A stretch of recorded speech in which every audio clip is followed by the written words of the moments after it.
السلام علیکم ورحمۃ اللہ وبرکاتہ. کیا حال ہے سب کا؟ الحمدللہ.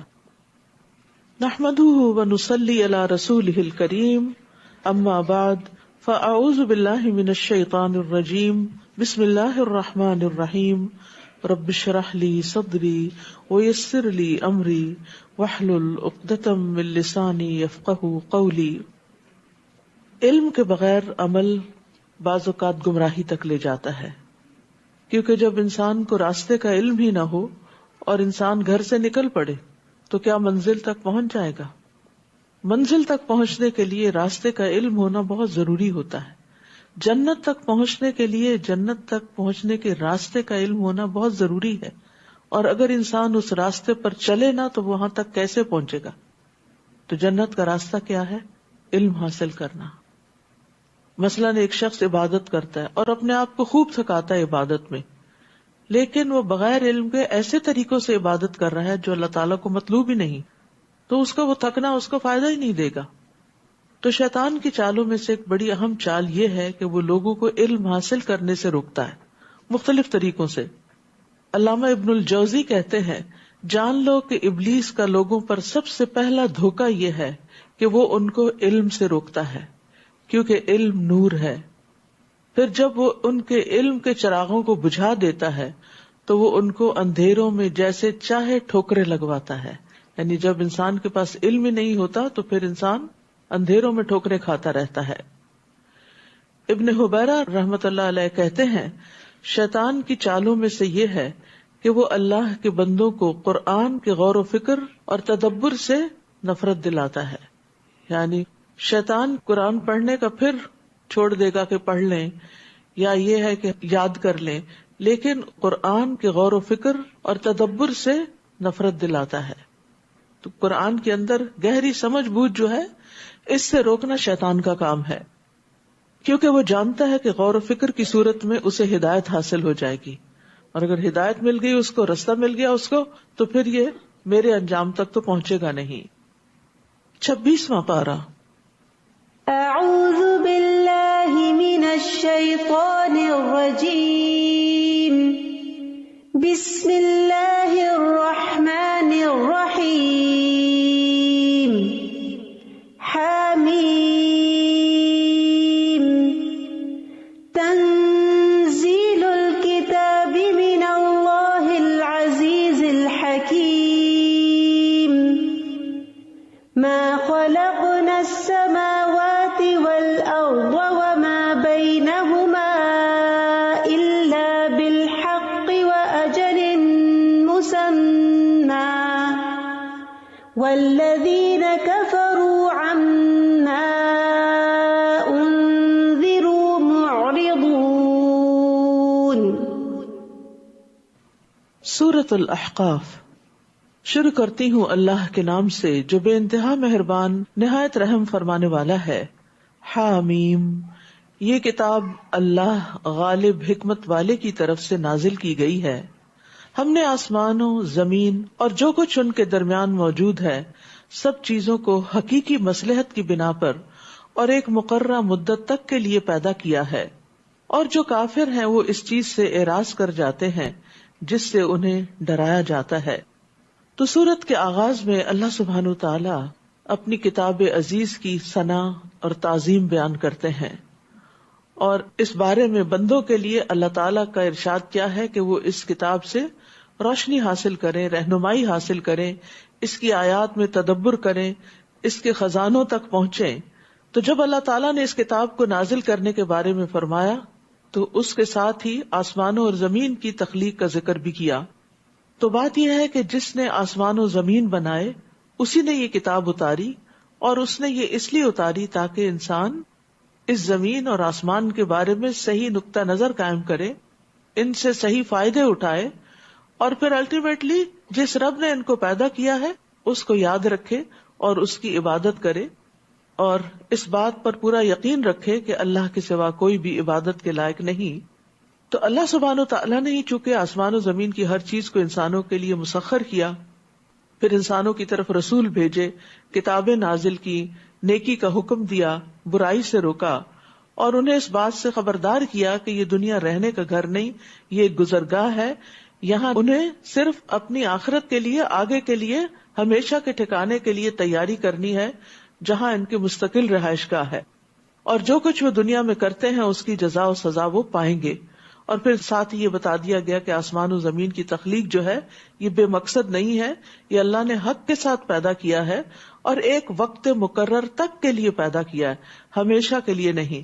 لیکن ایسی باتوں سے جنہوں نے کفر کیا وہ اعراض برتتے ہیں اور ان کو سمجھنے کی کوشش نہیں کرتے۔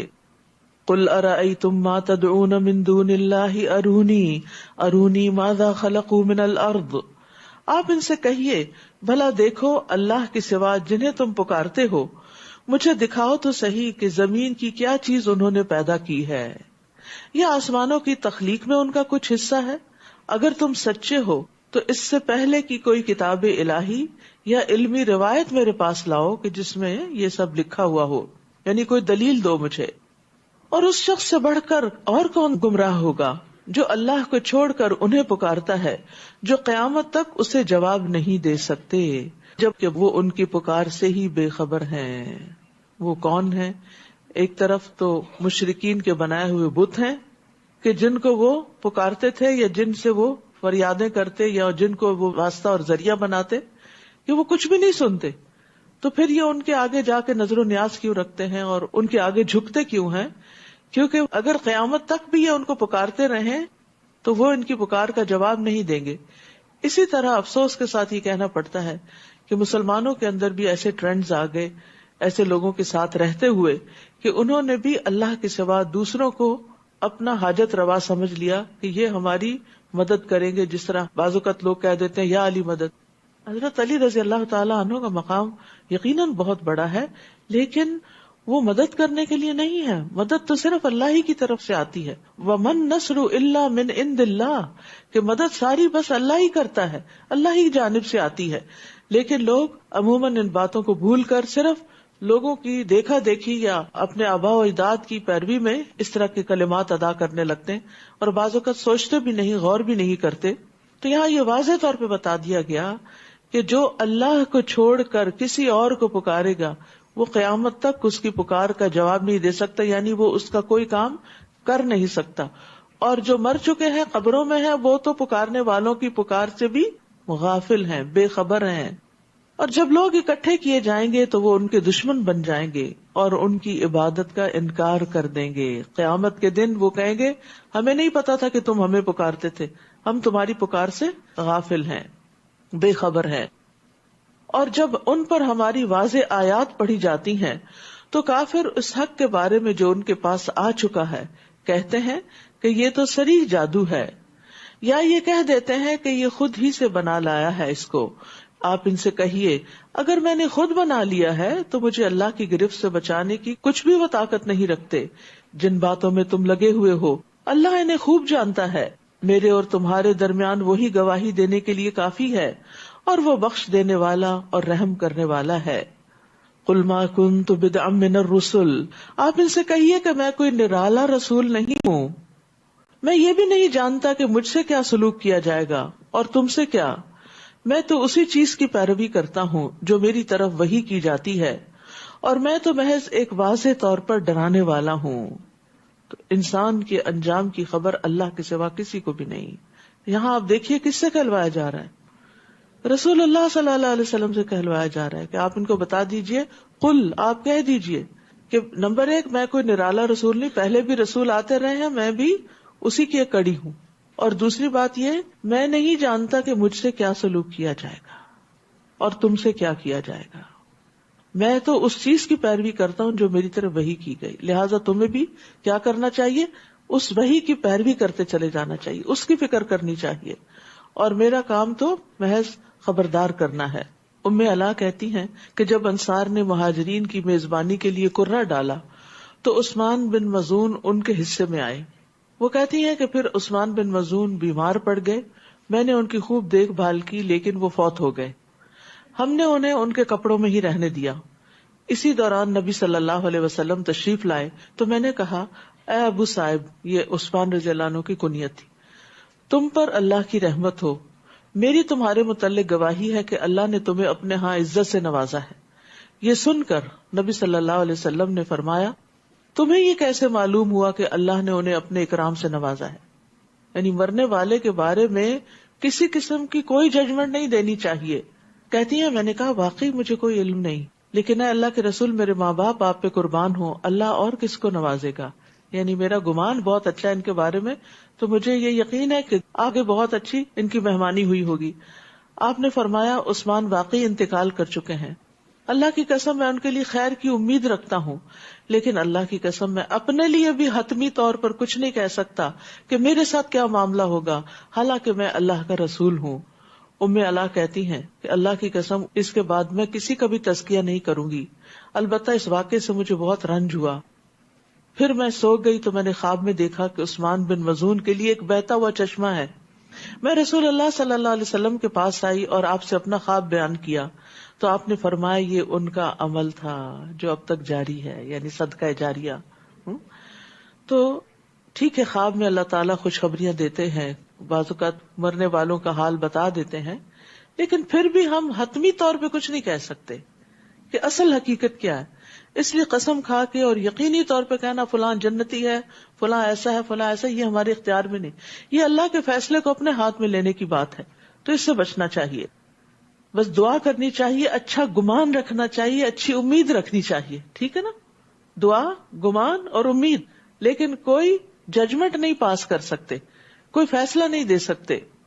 آپ ان سے کہیے بھلا دیکھو اگر یہ قرآن اللہ ہی کی طرف سے ہو اور تم نے اس کا انکار کر دیا اور بنی اسرائیل میں سے ایک گواہ نے ایسی گواہی بھی دے دی، چنانچہ وہ تو ایمان لے آیا اور تم اکڑ بیٹھے، یعنی تمہارا پھر انجام کیا ہوگا؟ بلا شبہ اللہ تعالیٰ ایسے ظالموں کو ہدایت نہیں دیا کرتا۔ اور بنی اسرائیل کے گواہ سے مراد عبداللہ بن سلام ہے۔ اور کافر ایمان لانے والوں سے کہتے ہیں اگر یہ دین کوئی اچھی چیز ہوتا تو یہ ایمان والے اسے قبول کرنے میں ہم سے سبقت نہ لے جاتے، اور چونکہ انہوں نے قرآن سے ہدایت نہیں پائی لہٰذا اب یہ ضرور کہیں گے یہ تو پرانا جھوٹ ہے۔ یعنی وہ سمجھتے تھے کہ جو ایمان والے ہیں وہ معاشرے کے کمزور افراد ہیں، غلام ہیں، غریب ہیں، تو یہ کیوں پہلے اسلام لے آئے ہیں؟ اگر اسلام واقعی کو بہت اچھی چیز ہوتی تو پہلے ہم سردار لوگ ایمان لاتے۔ لیکن یاد رکھیے کہ اسلام کے بارے میں کوئی شرط نہیں کہ اس کو صرف بہت پڑھے لکھے لوگ ہی یا بہت سمجھدار لوگ ہی قبول کریں گے۔ بعض اوقات ایک شخص کی دنیا کے معاملات میں بہت بڑی سمجھ نہیں ہوتی، لیکن اللہ کی پہچان بڑی جلدی ہو جاتی ہے، اس کو حق بڑی جلدی سامنے نظر آ جاتا ہے اور اس کو قبول کر لیتا ہے۔ تو اس کے لیے کوئی بہت بڑے فلسفے کی ضرورت نہیں ہوتی یا بہت کوئی کمپلیکیٹڈ قسم کے علوم کی ضرورت نہیں ہوتی کہ انسان اپنے رب کو پہچانے۔ ایک بچے سے بھی آپ پوچھیں اور کہیں کہ یہ آسمان کس نے پیدا کیا تو ایک فطری طور پر کہے گا کہ اللہ نے، تو پھر جب پیدا اس نے کیا تو عبادت بھی اسی کی ہونی چاہیے۔ اس کے لیے کوئی بہت بڑی منطق نہیں چاہیے ہوتی انسان کو کہ اس کی تہہ تک پہنچے۔ یہ الگ بات ہے کہ جو انسان کا علم بڑھتا ہے، چاہے دنیا کا بھی بڑھے، اس کی اللہ سبحانہ وتعالیٰ کے بارے میں معرفت زیادہ ہوتی جاتی ہے، لیکن اس کا یہ مطلب نہیں کہ صرف علم والوں کو ہی ایمان نصیب ہوتا ہے۔ اور پھر چونکہ یہ خود ایمان نہیں لائے تو اب ضد میں کہتے ہیں کہ یہ تو پرانا جھوٹ ہے، حالانکہ اس سے پہلے موسیٰ کی کتاب تورات جو رہنما اور رحمت تھی موجود تھی، اور یہ کتاب اس کی تصدیق کرنے والی ہے جو عربی زبان میں ہے، تاکہ ظالموں کو متنبہ کرے اور نیک عمل کرنے والوں کو خوشخبری دے۔ یقیناً جن لوگوں نے کہا کہ ہمارا رب اللہ ہے پھر اس پر ڈٹ گئے، انہیں کوئی خوف نہ ہوگا اور نہ وہ غمگین ہوں گے، یہی لوگ جنت والے ہیں جو اس میں ہمیشہ رہیں گے، یہ ان کے اعمال کا بدلہ ہے جو وہ کرتے رہے ہیں۔ وَوَصَّيْنَا الْإِنسَانَ بِوَالِدَيْهِ إِحْسَانًا حَمَلَتْهُ أُمُّهُ كُرْهًا وَوَضَعَتْهُ كُرْهًا وَحَمْلُهُ وَفِصَالُهُ 30 شهرًا، اور ہم نے انسان کو حکم دیا کہ وہ اپنے والدین سے اچھا سلوک کرے۔ اس کی ماں نے مشقت اٹھا کر اسے پیٹ میں رکھا اور مشقت اٹھا کر ہی جنم دیا۔ اس کے حمل اور دودھ چھڑانے میں 30 ماہ لگ گئے، یہاں تک کہ وہ اپنی بھرپور جوانی کو پہنچا اور 40 سال کا ہو گیا تو اس نے کہا اے میرے رب مجھے توفیق دے کہ میں تیرے اس احسان کا شکر ادا کروں جو تو نے مجھ پر اور میرے والدین پر کیا ہے، اور یہ بھی کہ میں ایسے اچھے عمل کروں جو تجھے پسند ہو، اور میری خاطر میری اولاد کی اصلاح کر دے۔ میں تیرے حضور توبہ کرتا ہوں اور بلا شبہ میں فرما بردار ہوں. تو یہاں والدین کے ساتھ احسان کا برتاؤ کرنے کا حکم دیا جا رہا ہے، اور پھر اس میں بھی خاص طور پر ماں کے حق کو زیادہ تفصیل سے بیان کیا گیا ہے، کیونکہ ماں اولاد کو مشقت کے ساتھ حمل کی صورت میں اٹھاتی ہے، تکلیف کے ساتھ پیدا کرتی ہے، اور پھر پالتی ہے، دودھ پلاتی ہے، اس کے لیے سارے اس کے کام کاج کرتی ہے جب تک بچہ ڈپینڈنٹ ہوتا ہے. تو اس لیے نبی صلی اللہ علیہ وسلم نے ماں کے ساتھ احسان کو جہاد سے بھی زیادہ اہم قرار دیا ہے. معاویہ بن جاہمہ کہتے ہیں کہ میں نے رسول اللہ صلی اللہ علیہ وسلم کی خدمت میں حاضر ہو کر عرض کیا، اے اللہ کے رسول، میں آپ کے ساتھ مل کر جہاد کرنا چاہتا ہوں. ابتغی بذلک وجہ اللہ والدار الآخرہ، اس سے میں اللہ کا چہرہ اور آخرت کا گھر چاہتا ہوں. آپ نے فرمایا، تمہارا بھلا ہو، کیا تمہاری ماں زندہ ہے؟ میں نے کہا جی ہاں. آپ نے فرمایا، واپس جا کر اس کی خدمت کرو. پھر میں نے دوسری طرف سے آ کر آپ سے عرض کیا، اے اللہ کے رسول، میں آپ کے ساتھ مل کے جہاد کرنا چاہتا ہوں، میں اس سے اللہ کا چہرہ اور آخرت کا گھر چاہتا ہوں. آپ نے فرمایا، تمہارا بھلا ہو، کیا تمہاری ماں زندہ ہے؟ میں نے کہا جی ہاں اللہ کے رسول. آپ نے فرمایا، واپس جا کر اس کی خدمت کرو. پھر تیسری بار ایسا ہی کیا تو آپ نے تیسری بار بھی وہی جواب دیا. آپ نے فرمایا، اس کے قدموں کو لازم کر لو، جنت وہی ہے. کیونکہ بعض اوقات والدین زیادہ محتاج ہوتے ہیں، ضرورت مند ہوتے ہیں، ان کی خدمت کرنے والا، ان کی مدد کرنے والا، ان کی ڈھارس بندھانے والا اور کوئی نہیں ہوتا. تو پھر you are the only child, تو پھر ایسی صورت میں آپ کو اپنے کچھ اور فرائض چھوڑ کر اس کام کو کرنا ہوتا ہے. اور یہ ہمارے دین کا ایک حسن ہے کہ جس کا آپ پر کوئی احسان ہو، والد ہو، والدہ ہو، یا خاندان میں کوئی اور ہو، یا اس کے علاوہ باہر بھی ہو، تو ہمارا دین ہمیں حل جزاء الاحسان الا الاحسان، احسان کا بدلہ احسان کے سوا کچھ اور ہو سکتا ہے، یہ اصول سکھاتا ہے. اور یہ ایک بہت ہی خوبصورت اصول ہے، کیونکہ انسان جب کسی کے ساتھ بھلا کرتا ہے تو وہ توقع بھی رکھتا ہے کہ اس کے ساتھ بھلا کیا جائے. سب ماں باپ کو اس بات کی امید ہوتی ہے کہ ہمارے بچے ہمارے لیے کچھ کریں گے، اور ایسا کرنے میں کوئی برا نہیں. لیکن یہ ہے کہ بعض اوقات بچے اپنے بچوں میں مصروف ہو کر والدین کا حق بھول جاتے ہیں، تو اس لیے یہاں پر خاص تاکید کی گئی. ابو ہریرہ سے روایت ہے، وہ کہتے ہیں کہ رسول اللہ صلی اللہ علیہ وسلم نے فرمایا، ایک عورت نے اپنے بیٹے کو آواز دی جبکہ وہ عبادت خانے میں عبادت میں مصروف تھا. اس نے کہا، اے جریج. تو جریج نے دل میں کہا، اللہ، ایک طرف میری والدہ ہے اور دوسری طرف میری نماز ہے. وہ پھر بولی، جریج. اس نے کہا، اللہ، میری والدہ اور میری نماز میں کیا کروں؟ پھر تیسری بار ماں نے پکارا، جریج. اس نے پھر یہی کہا، اور انہوں نے نماز کو نہیں چھوڑا. تو ماں خفا ہو گئی. اس نے کہا، اللہ، جریج کو موت نہ آئے جب تک یہ فاحشہ عورتوں کا منہ نہ دیکھ لے.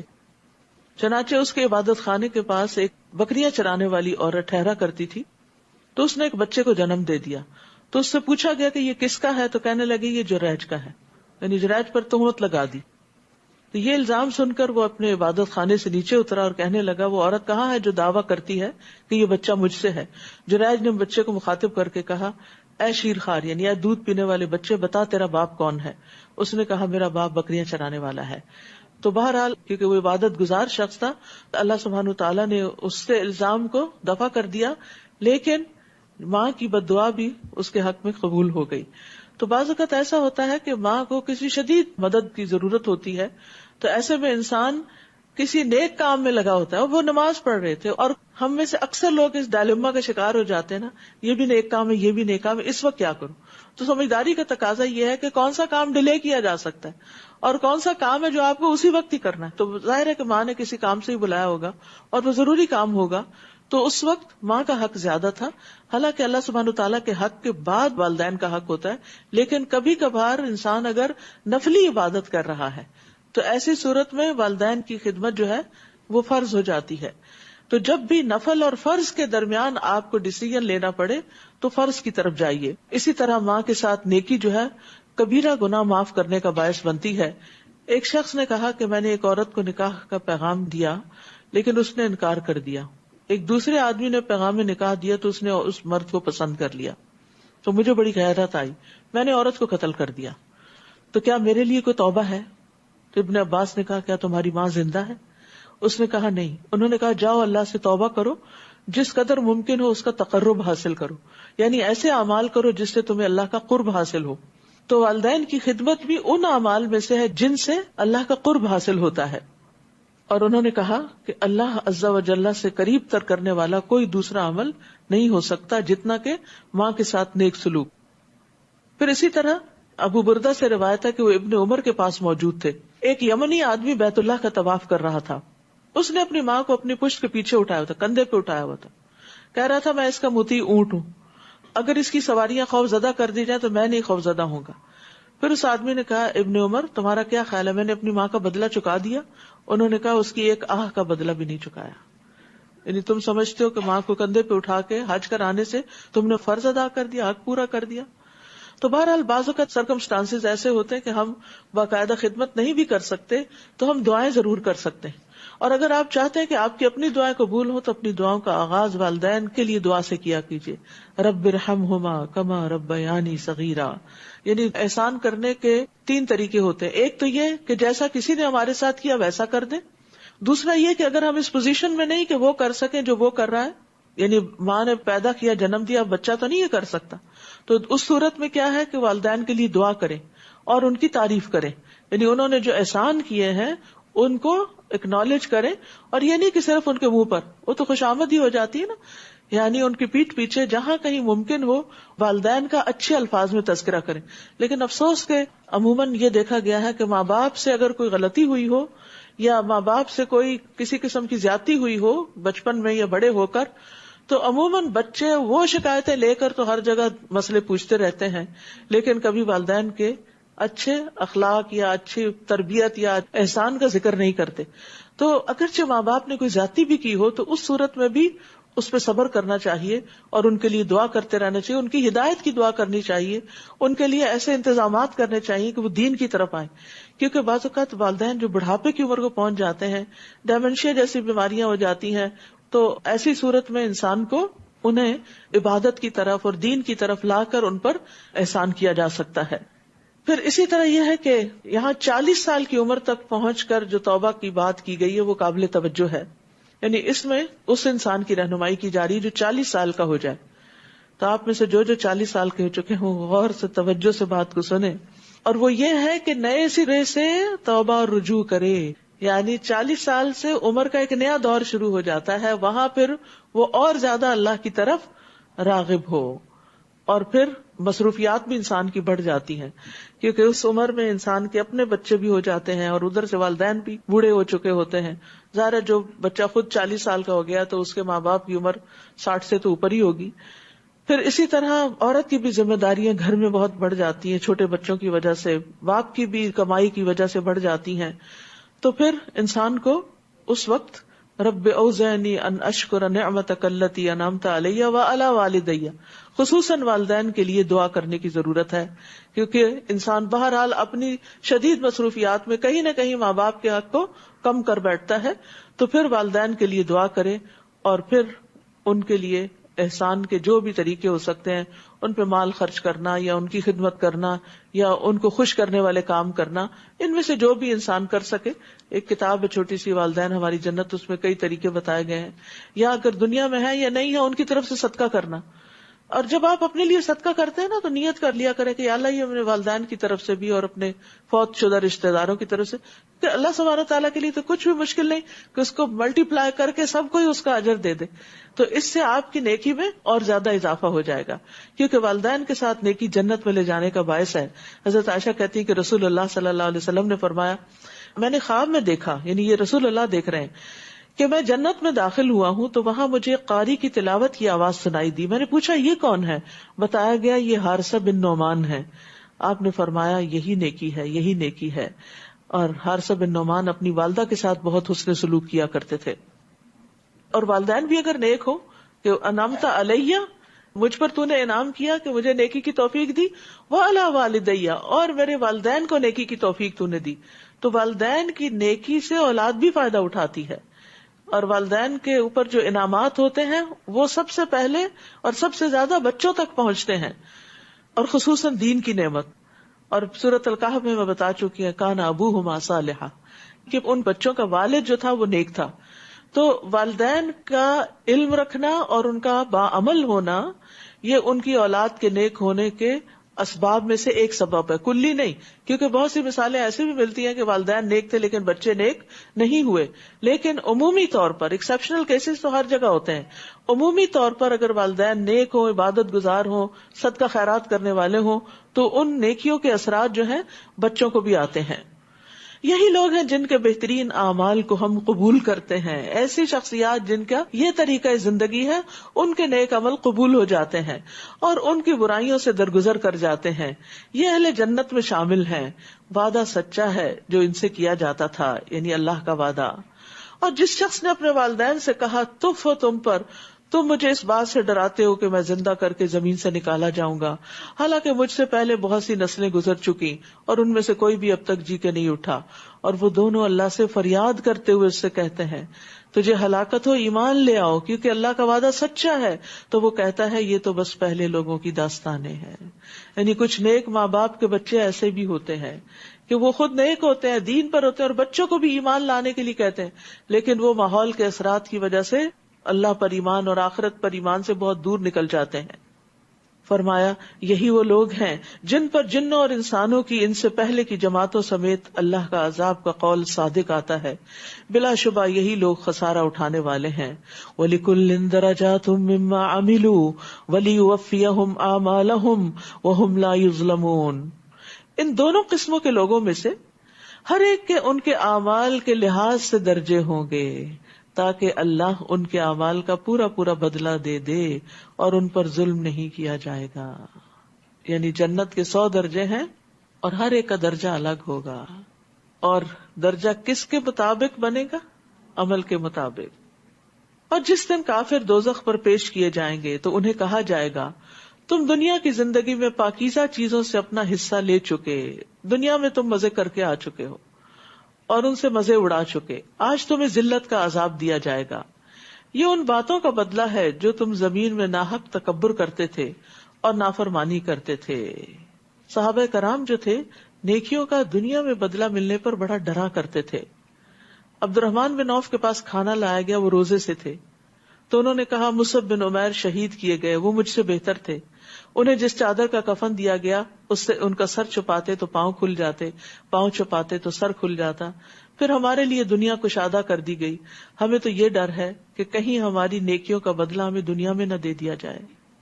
اس کے بعد آپ رو پڑے اور کھانا بھی نہیں کھایا اگرچہ آپ روزے سے تھے. وَاذْكُرْ أَخَا عَادٍ إِذْ أَنذَرَ قَوْمَهُ بِالْأَحْقَافِ، اسی سے سورت کا نام احقاف ہے. اور ان سے قوم عاد کے بھائی ہود کا ذکر کیجیے جب اس نے احقاف میں اپنی قوم کو برے انجام سے ڈرایا، جبکہ ہود سے پہلے بھی انہیں ڈرانے والے آئے اور اس کے بعد بھی آتے رہے، اور کہا کہ اللہ کے سوا کسی کی عبادت نہ کرنا، بلا شبہ میں تمہیں ایک بڑے دن کے عذاب سے ڈراتا ہوں. وہ کہنے لگے کیا تم ہمارے پاس اس لیے آئے ہو کہ ہمیں ہمارے معبودوں سے ہٹا دو؟ اگر تم سچے ہو تو جس عذاب کی تم ہمیں دھمکی دیتے ہو وہ لے آؤ. ہود نے کہا اس کا علم تو اللہ ہی کے پاس ہے، میں تو تمہیں وہ پیغام پہنچا رہا ہوں جو مجھے دے کر بھیجا گیا ہے، مگر میں دیکھ رہا ہوں کہ تم نادان لوگ ہو. پھر جب انہوں نے اس عذاب کو بادل کی صورت میں اپنے میدانوں کی طرف بڑھتے دیکھا تو کہنے لگے یہ بادل ہے جو ہم پر برسے گا، بلکہ یہ وہ چیز تھی جس کے لیے تم جلدی مچا رہے تھے، یعنی عذاب، یعنی ایسی آندھی جس میں دردناک عذاب تھا. تدمر کل شیء بامر ربها، وہ اپنے رب کے حکم سے ہر چیز کو تہس نہس کر رہی تھی. آخر کار ان کا یہ حال ہوا کہ ان کے گھروں کے سوا کوئی چیز نظر نہ آتی تھی. ہم مجرموں کو ایسی ہی سزا دیا کرتے ہیں. ہم نے انہیں اتنی قدرت دے رکھی تھی جتنی تمہیں نہیں دی، اور ہم نے انہیں کان، آنکھیں اور دل سب کچھ دے رکھا تھا، مگر ان کے کان، آنکھیں اور دل ان کے اس وقت کچھ بھی کام نہ آئے جب انہوں نے اللہ کی آیات کا انکار کر دیا، اور انہیں اسی چیز نے آ گھیرا جس کا وہ مذاق اڑاتے تھے. اور تمہارے ارد گرد ہم بہت سی بستیاں ہلاک کر چکے ہیں اور دلائل کو طرح طرح سے بیان کر دیا ہے تاکہ وہ باز آ جائیں.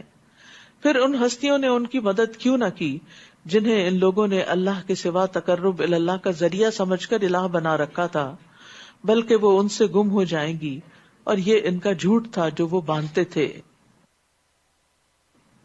وَإِذْ صَرَفْنَا إِلَيْكَ نَفَرًا مِّنَ الْجِنِّ يَسْتَمِعُونَ الْقُرْآنَ فلما حضروه قالوا انصتوا فلما قضي ولوا الى قومهم منذرين. اور وہ واقعہ بھی یاد کیجئے جب ہم جنوں کے ایک گروہ کو آپ کی طرف لے آئے تھے جو قرآن سن رہے تھے. جب وہ اس مقام پر آ پہنچے تو ایک دوسرے سے کہنے لگے خاموش ہو جاؤ. پھر جب قرآن پڑھا جا چکا تو وہ ڈرانے والے بن کر اپنی قوم کے پاس واپس آئے.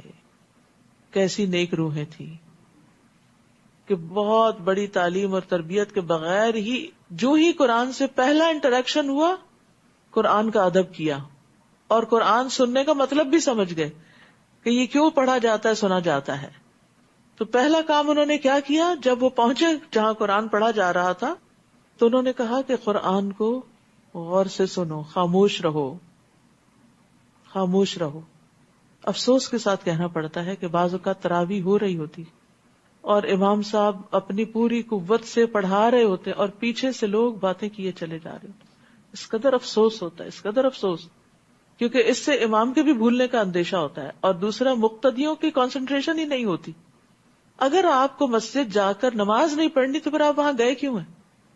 اور اگر آپ کو کسی کا انتظار کرنا ہے یا آپ اس لیے آ گئے کہ چلے نماز نہیں بھی پڑھنی تو قرآن سن لیتے تو پھر قرآن سنیے. یہ نہیں کہ بچوں کے ساتھ آپ مشغول رہیں اور ان کے ساتھ باتیں کریں اور آپس میں ہنسی مذاق. یعنی 2 رکعتیں ختم نہیں ہوتی تو نماز کے بعد ہونا کیا چاہیے کہ ان 2 نمازوں کے بیچ خوب دعائیں کر لیں تاکہ آپ کی دعائیں قبول ہو جائیں. وہ 2 نمازوں کے بیچ کا وقفہ ہے بڑا ہی قیمتی وقفہ، اس میں ہم فوراً باتیں شروع کر دیتے اور بعض کا ہنسنا شروع کر دیتے. ایسا لگتا ہے جیسے پکنک پہ آئے ہوئے ہیں.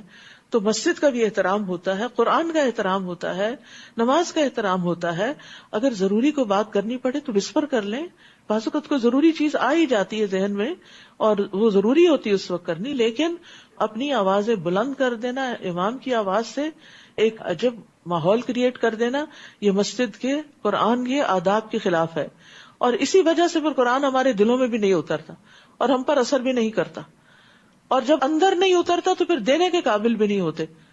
لیکن یہاں جنات نے چونکہ غور سے سنا تو انہوں نے کیا کیا، جب واپس گئے اپنی قوم کے پاس وَلَّوْا إِلَىٰ قَوْمِهِمْ مُنذِرِينَ، تو انہوں نے اپنی قوم کو جا کر خبردار کیا کہ دیکھو ہم نے ایسا قرآن سنا، اس کی یہ تعلیمات ہیں.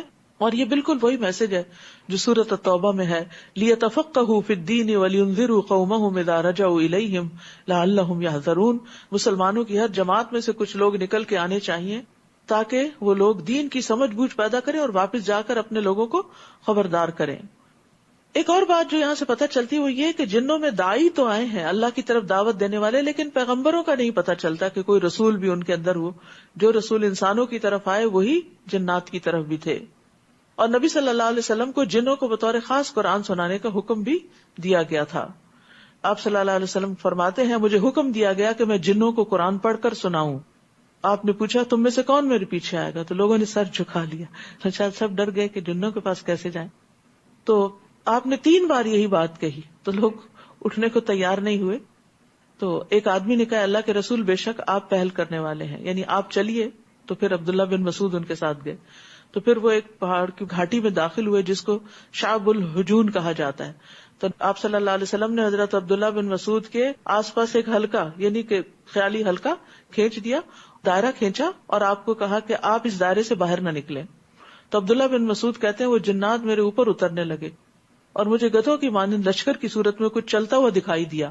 میں نے ملی جلی آوازوں کا بہت شور سنا تو مجھے نبی صلی اللہ علیہ وسلم کے بارے میں خوف لاحق ہوا. پھر آپ نے قرآن کی تلاوت کی.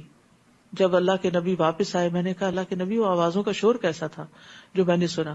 تو آپ نے فرمایا وہ ایک مقتول آدمی کے سلسلے میں میرے پاس اکٹھے ہوئے تھے جو ان میں قتل ہو گیا تھا، تو میں نے ان کے درمیان حق کے ساتھ فیصلہ کیا. اسی طرح جنات کا ایک دائی آپ کے پاس آیا، آپ کو ساتھ لے کر گیا اور آپ نے پھر قرآن سنایا. اور اس کی بھی کافی تفصیلات ملتی ہیں جس وقت نہیں ہے کہ آپ کو سنائی جائے، لیکن یہ کہ آج بھی بعض اوقات ایسے واقعات ملتے ہیں کہ جنات کسی عالم کو یا کسی بزرگ کو اٹھا کے یعنی لے جاتے ہیں اپنی وادیوں میں بستیوں میں اور ان سے تبلیغ کرواتے ہیں. یہ فرسٹ ہینڈ کسی نے معلومات دی تھی مجھے. قالوا یا قومنا انا سمعنا کتابا انزل من بعد موسیٰ، کہنے لگے اے ہماری قوم ہم نے ایسی کتاب سنی ہے جو موسیٰ کے بعد نازل ہوئی ہے. یعنی تورات کے بعد انجیل کا انہیں پتہ نہیں چلا اور قرآن کا پتہ چلا. وہ اپنے سے پہلے کتابوں کی تصدیق کرتی ہے، حق کی طرف اور سیدھی راہ کی طرف رہنمائی کرتی ہے.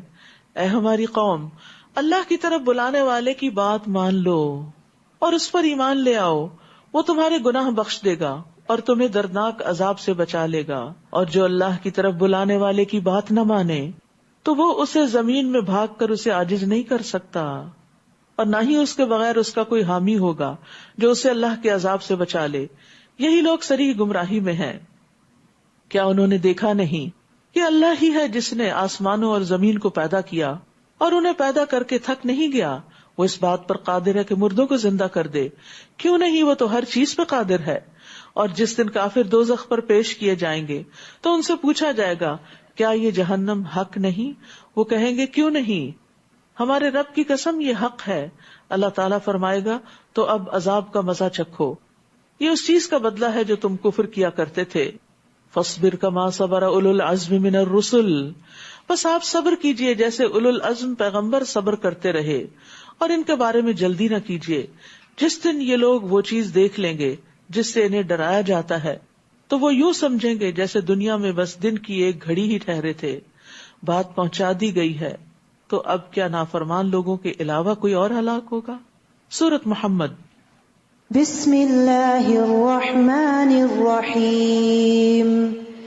الذین کفروا وصدوا عن سبیل اللہ اضل اعمالهم والذین آمنوا وعملوا الصالحات وآمنوا بما نزل على محمد وهو الحق من ربهم كفر عنهم سيئاتهم وأصلح بالهم. شروع کرتی ہوں اللہ کے نام سے جو بے انتہا مہربان نہایت رحم فرمانے والا ہے. جن لوگوں نے کفر کیا اور دوسروں کو اللہ کی راہ سے روکا، اللہ تعالیٰ نے ان کے عمل ضائع کر دیے. یعنی مشرکین مکہ جیسے مسجد حرام کو آباد کرتے تھے، حاجیوں کو کھانا کھلاتے، پانی پلاتے، صلہ رحمی کرتے، مہمان نوازی بہت کرتے، تو ان کے یہ سارے عمل جو ہیں ان کو کوئی جزا نہیں ملے گی، ان کے اعمال اب ضائع ہو گئے. اور وہ لوگ جو ایمان لائے اور نیک عمل کیے اور جو کچھ محمد صلی اللہ علیہ وسلم پر نازل ہوا اس پر ایمان لائے، اور وہی ان کے رب کی طرف سے حق ہے، اللہ نے ان کی برائیاں دور کر دی اور ان کا حال درست کر دیا. یعنی انہی میں سے، قریش میں سے ہی جو لوگ ایمان لے آئے تھے، تو پھر اللہ نے ان کی برائیاں دور کر دی، ان کا حال درست کر دیا، اور ان کے لیے پھر آگے بھی انجام اچھا ہوگا. لیکن یہ بات عمومی طور پر بھی ہے کہ کفر کے ساتھ کی گئی نیکیاں قبول نہیں ہوتی، کیونکہ جب آپ اللہ کے لیے ہی نہیں کر رہے اور آخرت کی جزا کے لیے نہیں کر رہے تو پھر آپ کو وہاں کیوں کچھ ملے. یہ اس لیے کہ کافروں نے تو باطل کی پیروی کی اور ایمان والوں نے اس حق کی پیروی کی جو ان کے رب کی طرف سے نازل ہوا. اسی طرح اللہ لوگوں سے ان کی ٹھیک ٹھیک حالت بیان کر دیتا ہے، یعنی ان کی کیا حقیقت ہے، کیا پوزیشن ہے، وہ ان پہ واضح کر دیتا ہے. مسلمانوں، جب کافروں سے تمہاری مٹھ بھیڑ ہو جائے تو ان کی گردنیں مارنا ہے، یہاں تک کہ جب انہیں خوب قتل کر چکو تو انہیں مضبوط باندھ کر انہیں قیدی بنا لو. پھر اس کے بعد یا تو ان پر احسان کرو یا تاوان لے کر چھوڑ دو، جیسے جنگ بدر میں ہوا تھا کہ ان سے فدیہ لیا گیا تھا، یہاں تک کہ لڑائی اپنے ہتھیار ڈال دے. تمہارے لیے یہی حکم ہے، اور اگر اللہ چاہتا تو خود بھی ان سے انتقام لے سکتا تھا، مگر یہ حکم اس لیے ہے تاکہ تمہیں ایک دوسرے کے ذریعے آزمائے. اور جو لوگ اللہ کی راہ میں قتل کیے گئے یعنی مسلمانوں میں سے، اللہ ان کے اعمال کو ہرگز ضائع نہیں کرے گا، وہ ان کی رہنمائی کرے گا اور ان کا حال درست کر دے گا اور انہیں اس جنت میں داخل کرے گا جس کا اس نے انہیں تعارف کرا دیا ہے. مومن جنت میں اپنی منزل، اپنے مقام، اپنے گھر کو بہت اچھی طرح پہچانتا ہے. یعنی قیامت کے دن جب وہ جنت میں بھیجے جائیں گے تو جو مخصوص جنت ان کے لیے جس لیول پر ہوگی، جس درجے کی ہوگی، اس تک ایسے پہنچ جائیں گے جس دنیا میں کوئی اپنے گھر پہنچتا ہے، بلکہ اس سے بھی زیادہ آسانی سے. یعنی نہ تو کسی سے رستہ پوچھیں گے اور نہ ہی انہیں کوئی بھول چوک ہوگی کہ یہاں سے ٹرن لینا ہے یا وہاں سے لینا ہے، اور یوں محسوس ہوگا جیسے وہ یہیں کے رہنے والے تھے، وہ یہیں سے بلانگ کرتے تھے. ان کے لیے وہ سب چیزیں بہت فیملیئر ہوں گی. تو مومن جنت میں اپنے گھر، اپنی بیوی، اپنے خادم، سب کی طرف ایسے رہنمائی پائے گا جیسے دنیا میں اپنے ان سب رشتوں کو پہچانتا تھا.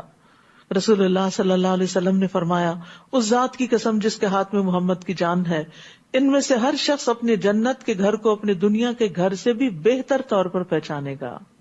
رسول اللہ صلی اللہ علیہ وسلم نے فرمایا، مجھے امید ہے کہ تم اپنی نیک اولاد سمیت جنت میں داخل ہونے سے پہلے وہاں اپنی رہائش گاہیں بنوا لو گے. اب سوال یہ پیدا ہوتا ہے کہ وہ کون سے کام ہم کریں جس سے جنت میں داخل ہو سکیں. تو سب سے پہلے تو ایمان ہی ہے، اور پھر عمل صالح. بہت دفعہ یہ آتا ہے عمل صالح عمل صالح. کیا ہے یہ عمل صالح؟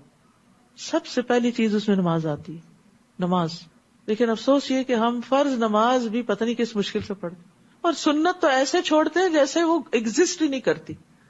اور افسوس یہ ہے کہ رمضان میں بھی سنت نہیں پڑھ رہے، افطار ہو رہے ہیں، پارٹیاں ہو رہی ہیں، اس چیز کی طرف بھاگ دوڑ کر رہے ہیں، سلام پھیرتے ہی جلدی جلدی کھانے پینے کی بھاگ دوڑ لگ جاتی. اس سے بہتر ہے آپ اپنے گھر میں آرام سے بیٹھتے اور آپ سنت بھی ادا کرتے. یعنی عام طور پر مساجد کا یہ حال ہو گیا ہے، سلام پھیرتے ہی نہ ذکر نہ اذکار، اور فوراً کھانے کی طرف دوڑ پڑے اور سنتیں بھی چھوڑ دی، جبکہ دن میں 12 رکعت سنت پڑھنے سے جنت میں گھر ملتا ہے. رسول اللہ صلی اللہ علیہ وسلم نے فرمایا، جو شخص دن میں 12 رکعتیں ادا کرے اس کے لیے جنت میں گھر بنایا جائے گا. 4 رکعتیں ظہر سے پہلے، 2 ظہر کے بعد، 2 مغرب کے بعد، 2 عشاء کے بعد، 2 فجر سے پہلے. اسی طرح چاشت کی 4 رکعتیں اور ظہر سے پہلے 4 رکعتیں پڑھنا بھی جنت میں لے جانے کا باعث ہے. پھر اسی طرح مسجد بنانا، مسجد کی تعمیر کرنا، خواہ وہ چھوٹی سی کیوں نہ ہو. تو زندگی میں اپنے مال کا کچھ نہ کچھ حصہ اللہ کے گھروں کے لیے ضرور رکھیں.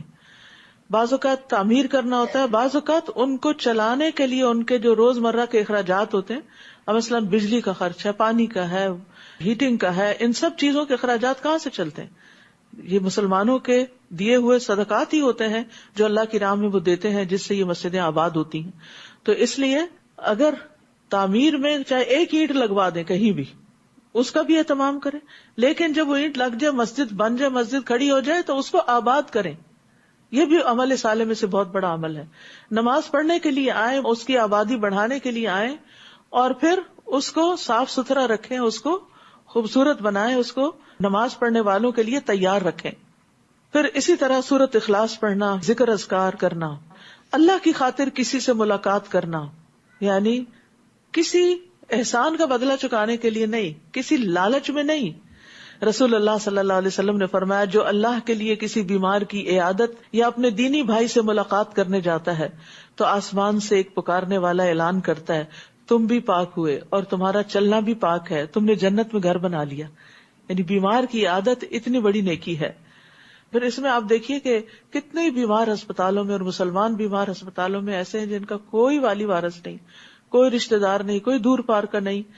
تو ایسی جگہوں پر والنٹیئر بھی کیا جا سکتا ہے، طریقے معلوم کیے جا سکتے ہیں کہ ونس ان اے وائل جا کر ان کو وزٹ کر کے ان کے ساتھ ٹائم سپینڈ کیا جا سکتا ہے. گھروں میں بوڑھے لوگ بیٹھے ہیں، اور ایسے نیکی کے کئی کام ہیں جن کو آپ سوچ سکتے ہیں. تو اپنے اوقات میں سے کوئی وقت نکال کے صرف اللہ کی خاطر، یہ نہیں کہ کہیں اپنی کریڈیبلٹی بنانے کے لیے، نمبر بڑھانے کے لیے انسان ایسے کام کرے، صرف اللہ کی خاطر. اور اس میں پھر یہ ہوتا ہے کہ انسان کی عبادات میں متاثر نہیں ہوتی. اپنی عبادت بھی کریں، اپنی دین کی خدمت کریں، دین کی تعلیم حاصل کریں، دیں، دوسروں کی خدمت کریں. جو سکلز اللہ نے آپ کو دے رکھی ہیں ان کے ذریعے دین کی خدمت کریں. مثلاً اللہ سبحانہ وتعالیٰ نے آپ کو ٹیکنالوجی کا علم دیا ہے تو اس ٹیکنالوجی سے دین کی خدمت کریں، والنٹیئر کریں. اسی طرح باقی چیزیں بھی. اور پھر یہ جو خاص بات ہے نا کہ اللہ کی خاطر جانا، یہ ذہن میں ہونی چاہیے.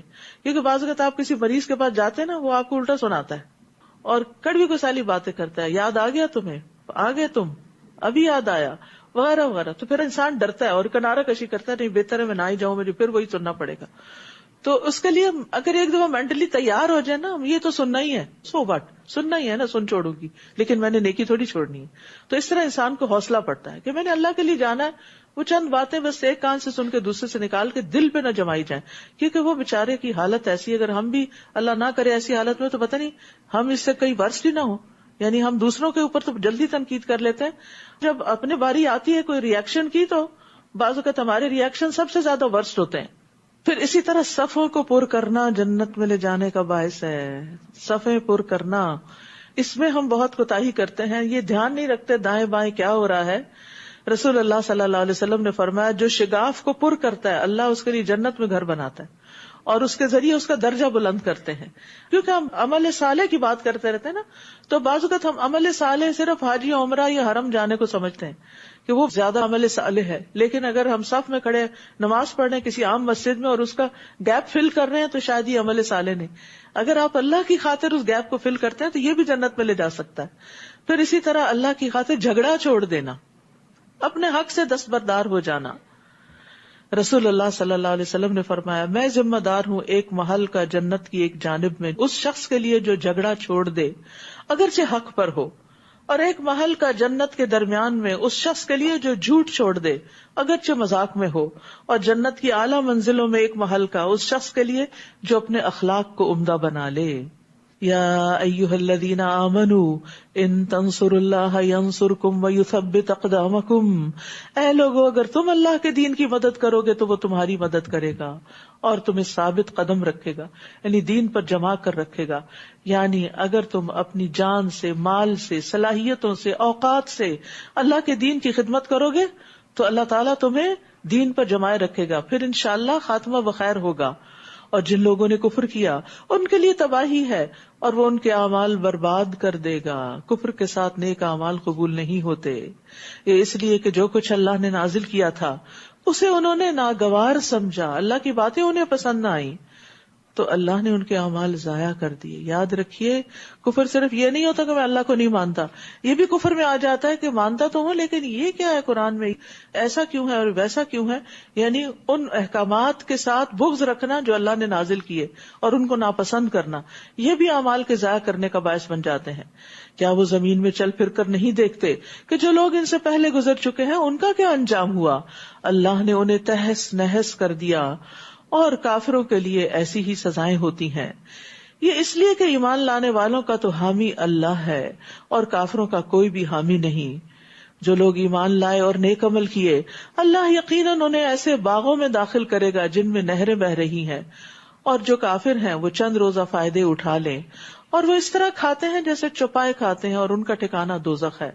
یعنی جس طرح چوپایوں کو صرف کھانے سے دلچسپی ہوتی ہے تو جو لوگ دنیا کے لیے جیتے ہیں پھر وہ دنیا کے عیش و عشرت اور دنیا کے مزے اور ان میں سب سے بڑا مزہ کھانے کے پیچھے لگے رہتے ہیں. یعنی ان کا پیٹوں اور شرمگاہوں کے سوا اور کوئی مقصد نہیں ہوتا اور کل آنے والے دن میں جو کچھ ہوگا اس سے وہ غافل ہیں.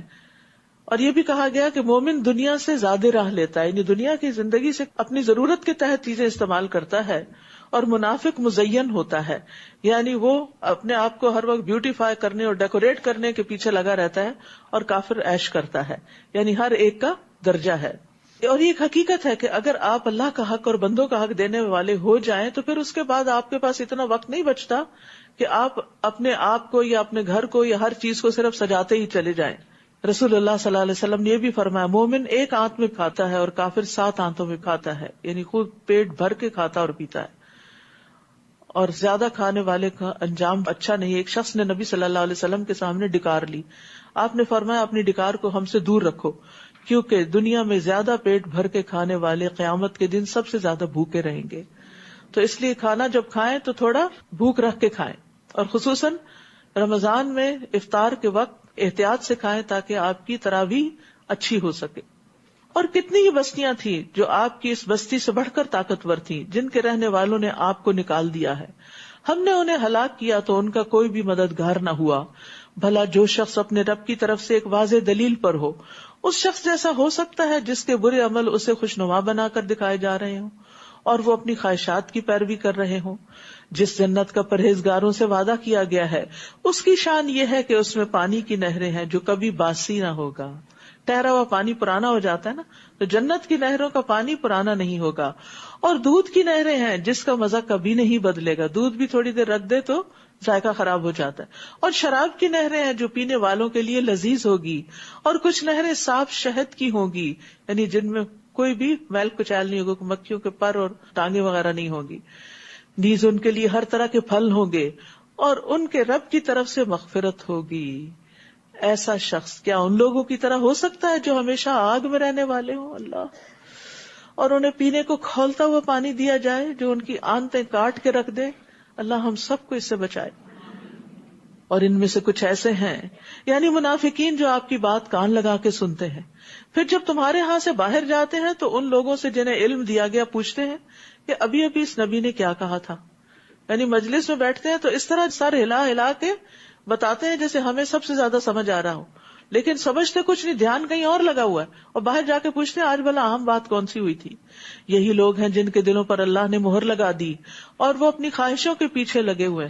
خواہشات کے پیچھے لگے رہنا ہی دراصل انسان کو دین کے علم میں، سمجھ میں، اللہ اور اس کے رسول کی بات کی سمجھ میں پیچھے کر دیتا ہے.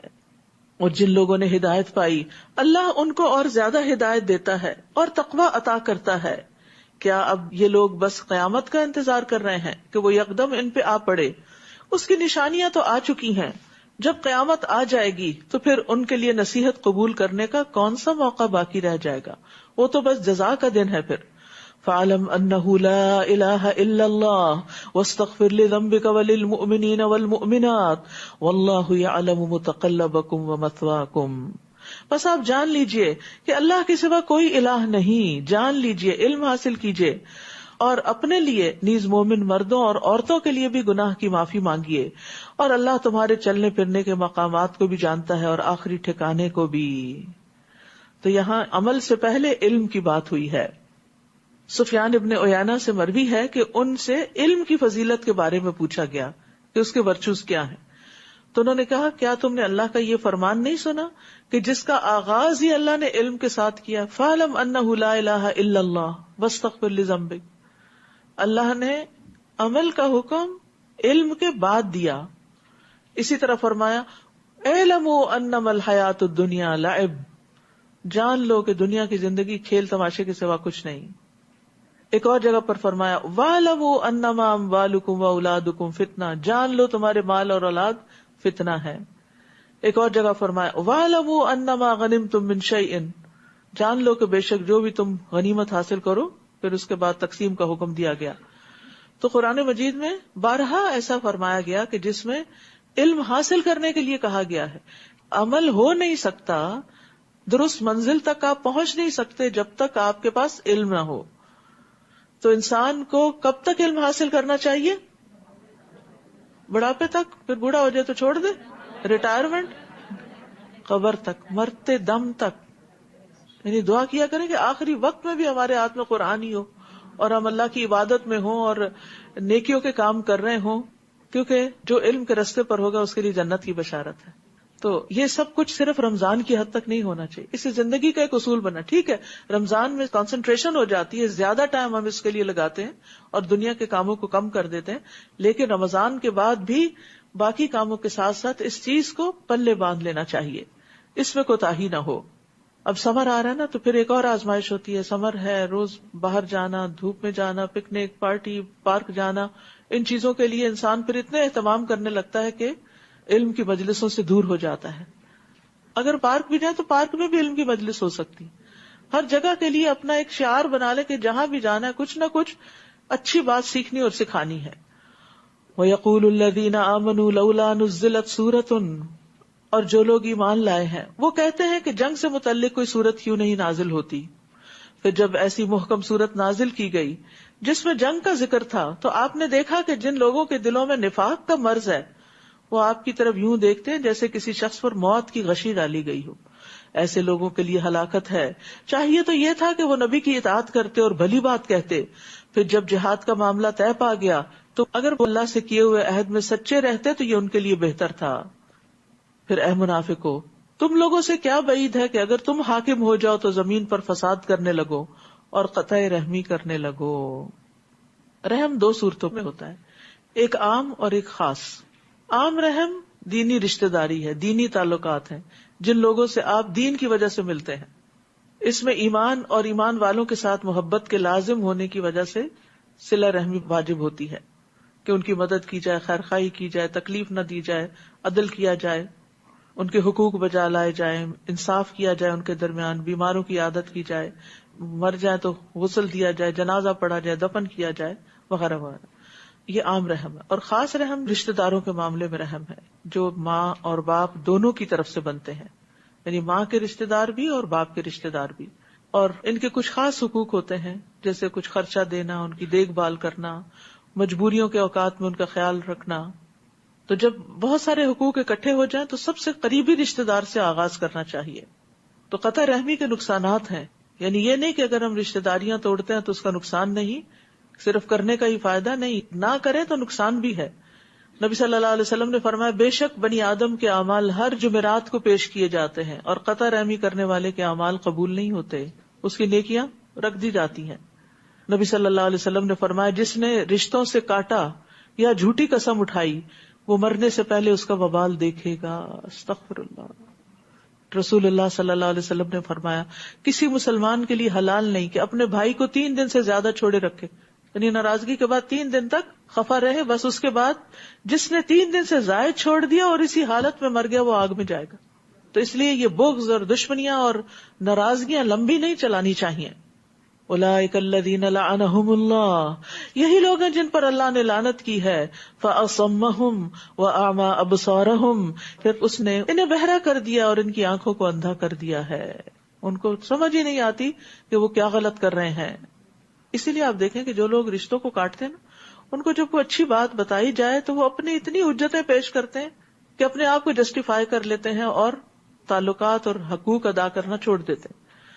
افلا يتدبرون القرآن ام على قلوب اقفالها، کیا یہ لوگ قرآن میں غور نہیں کرتے یا ان لوگوں کے دلوں پر قفل چڑھے ہوئے ہیں؟ تو تالا لگا دل جو ہے وہ بند دروازے کی طرح ہے، یعنی دل کے دروازے بند ہیں جس کو تالا لگا ہوا ہے. جب تک تالا نہ کھولا جائے اس وقت تک دروازہ نہیں کھلتا. دروازہ نہ کھلے تو انسان اندر نہیں جا سکتا. تو جن لوگوں کے دلوں پر تالے چڑھے ہوئے ہیں ان کے اندر ایمان اور قرآن داخل نہیں ہوتا. حالانکہ قرآن جب دل میں آ جاتا ہے تو یہ دلوں کو کھول دیتا ہے اور عقل کو تیز کر دیتا ہے.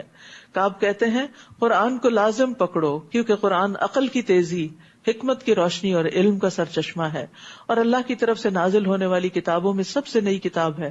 اللہ نے تورات میں یہ بات فرمائی ہے کہ اے محمد میں تم پر جدید تورات نازل کروں گا جو نابینا آنکھوں، بہرے کانوں اور غفلت میں پڑے ہوئے دلوں کو کھول دے گی. تو قرآن سے ہی دل کھلتے ہیں. اور اس میں ہماری جو ویکینڈز پر کلاسز ہوتی ہیں تدبر کی، وہ قرآن میں ان ڈیپتھ اسٹڈی ہوتی ہے. تو جیسے رمضان میں آپ نے پڑھ لیا، ایک رواں ترجمہ پڑھ لیا، پھر تعلیم القرآن کورس ہوتا ہے جس میں آپ ذرا ڈیٹیل میں تفسیر پڑھتے ہیں. پھر اس سے اگلے لیول پر تو جن لوگوں نے تعلیم القرآن کر لیا میں ان کو ریکمینڈ کروں گی کہ وہ تدبر کے جو 30th 29th اور 28th کے لیکچر ضرور سنیں. انشاءاللہ آپ دیکھیں گے کہ دل کی دنیا ہی اور ہو جاتی ہے، کیونکہ جو انسان قرآن میں غور و فکر کرتا ہے تو اس کی کیفیات بدلنے لگتی ہیں. کیونکہ دل پہ کوئی بھی چیز جب آتی ہے تو کیفیت میں تبدیلی پیدا ہوتی ہے، سوچ بدلتی ہے، انسان کے عمل میں تبدیلی آتی ہے. ان الذین ارتدوا علی ادبارہم، جن لوگوں پر ہدایت واضح ہو چکی ہے پھر اس کے بعد وہ الٹے پھر گئے، شیطان نے ان کے اعمال ان کو خوشنما کر کے دکھائے. یعنی کچھ لوگ ہیں جو ہدایت کو سمجھتے ہیں اچھی طرح، لیکن پھر وہ دنیا کی طرف مائل ہو جاتے ہیں اور شیطان ان کو اسی میں آگے بڑھاتا جاتا ہے اور ان کو خوش کرتا ہے کہ یہ تمہارا فیلڈ جو ہے وہ بہت اچھا ہے، اور انہیں تادیر زندہ رہنے کی آرزو دلائی. یہ اس لیے کہ ان منافقین نے ان لوگوں یعنی یہود سے کہا جو اللہ کے نازل کردہ دین کو ناپسند کرتے تھے کہ ہم تمہاری کچھ باتیں مان لیں گے، اور اللہ ان کے راز کی باتوں کو خوب جانتا ہے. پھر اس وقت ان کا حال کیا ہوگا جب فرشتے ان کی روح قبض کریں گے تو ان کے چہروں اور پشتوں پر مار رہے ہوں گے. یہ اس لیے کہ وہ ایسی بات کے پیچھے لگ گئے جس نے اللہ کو ناراض کر دیا اور اس کی رضا اختیار کرنا پسند نہ کیا. تو اللہ نے ان سب کے اعمال ضائع کر دیے. اب دیکھیے سورت میں بار بار اعمال کے ضائع ہونے کی بات ہے. اب یہ قرآن میں غور و فکر اور تدبر سے ہی پتہ چلتا ہے کہ کن کن چیزوں سے یا قول سے یا عمل سے انسان کے اعمال ضائع ہو جاتے ہیں. جن لوگوں کے دلوں میں مرض ہے کیا وہ یہ سمجھے ہوئے ہیں کہ اللہ ان کے کینے ظاہر نہیں کرے گا؟ اور اگر ہم چاہیں تو ایسے لوگ آپ کو دکھا دیں اور آپ انہیں ان کے چہروں سے خوب پہچان لیں، تاہم آپ انہیں ان کے انداز کلام سے ہی پہچان لیں گے، اور اللہ تم سب کے اعمال کو خوب جانتا ہے. ہم ضرور تمہیں آزمائیں گے تاکہ یہ معلوم کر لے کہ تم میں سے مجاہد کون ہے اور صابر کون، اور تمہارے احوال کی جانچ پڑتال کریں گے. ان الذین کفروا وصدوا عن سبیل اللہ، بلا شبہ جن لوگوں نے کفر کیا اور اللہ کے راستے سے دوسروں کو روکتے رہے اور ہدایت واضح ہو جانے کے بعد رسول کی مخالفت کی، وہ اللہ کا کچھ بھی نہیں بگاڑ سکتے اور اللہ ایسے لوگوں کے اعمال برباد کر دے گا. یا ایھا الذین آمنوا اطیعوا اللہ واطیعوا الرسول ولا تبطلوا اعمالکم، اے ایمان والو اللہ کی اطاعت کرو اور رسول کی اطاعت کرو اور اپنے اعمال کو ضائع نہ کرو، کیونکہ بعض اوقات انسان کا کیا کرایا سب ضائع ہو جاتا ہے اور اس کو پتہ بھی نہیں چلتا. تو اعمال ضائع ہونے کی صورتیں کیا ہیں؟ ایمان لانے کے بعد کفر کرنا، نیک اعمال کے بعد برے کام کرنا، یعنی نیک اعمال ضائع ہو جاتے ہیں جب انسان کی آخری عمر میں نیکیوں کے بجائے برائیاں ہی ہوتی ہیں. اپنے اعمال کو ریاکاری اور خود پسندی کے ساتھ ضائع نہ کرو. اپنے اعمال کو اس صورت میں ضائع نہ کرو کہ ان کو مکمل کرنے سے پہلے ہی کاٹ دو، پورا ہی نہ کرو. جیسے آپ نے ساری نماز پڑھی اور سلام پھیرے بغیر ہی اٹھ گئے تو کیا ہوا؟ کچھ بھی نہیں ملا، زیرو ہو گئی. اسی طرح کوئی نیکی کا کام آپ شروع کرتے ہیں اور اس کو بیچ میں ہی چھوڑ کے چلے جاتے ہیں تو یہ چیز جو ہے یہ اعمال کو برباد کر دیتی ہے. وہ کیا کرایا بھی ضائع ہو جاتا. یعنی بعض اوقات آپ دیکھیں نا، آپ آدھی ہنڈیاں پکا کے چھوڑ دیں اور اس کے بعد جب دوبارہ پکانے لگتے ہیں تو اس کا وہ ٹیسٹ ہی نہیں آتا. پھر اسی طرح بدعات اعمال کو برباد کرتی ہے. رسول اللہ صلی اللہ علیہ وسلم نے فرمایا، جس نے ہمارے اس دین میں از خود کوئی نئی چیز پیدا کر لی جو اس میں نہیں تھی تو وہ رد ہے.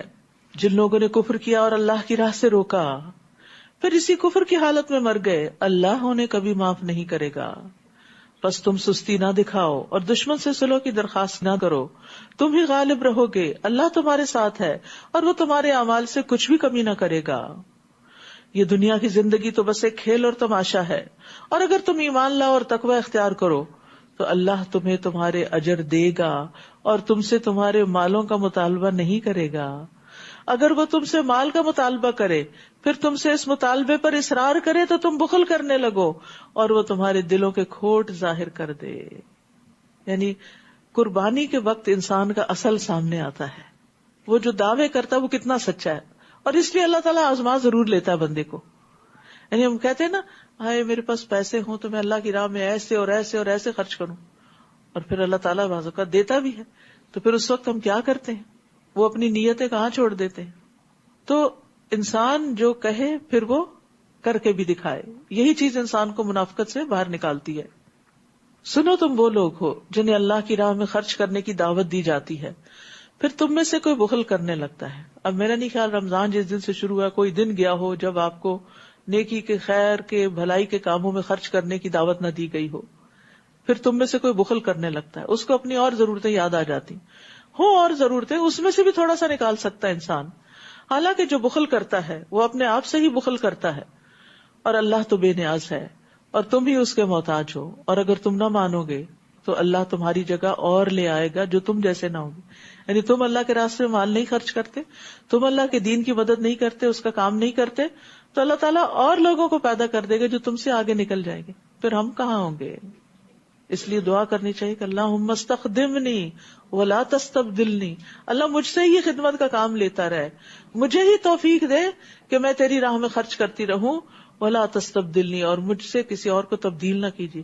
یعنی یہ نہ ہو کہ مجھ سے آپ نیکی کا موقع لے لیں اور کوئی اور میری جگہ لے آئیں. ویسے تو ہر انسان کا اپنا اپنا ایک مقام ہوتا ہے، اپنا اپنا ایک کام ہوتا ہے. مراد اس ہے کہ جو میری صلاحیتیں ہیں اس کے مطابق تو مجھ سے کام لیتا رہے. کیونکہ جب انسان تھک کے اللہ کے کام چھوڑ دیتا ہے یا پھر بخل کرنے لگتا ہے کہ نہیں بس دل تنگ ہونے لگتا ہے. بخل کیا ہوتا ہے؟ دلوں کی تنگی. جب دل تنگ ہونے لگتا ہے نہیں بس اب بہت ہو گئی، تو پھر یہ ہے کہ وہ پھر اجر سے بھی تو رک جاتا ہے. جتنی دیر ہم کرتے رہتے ہیں اتنی دیر اجر بھی ملتا رہتا ہے، اور جب ہم چھوڑتے ہیں تو ادھر سے وہ بھی دروازہ بند ہو جاتا ہے.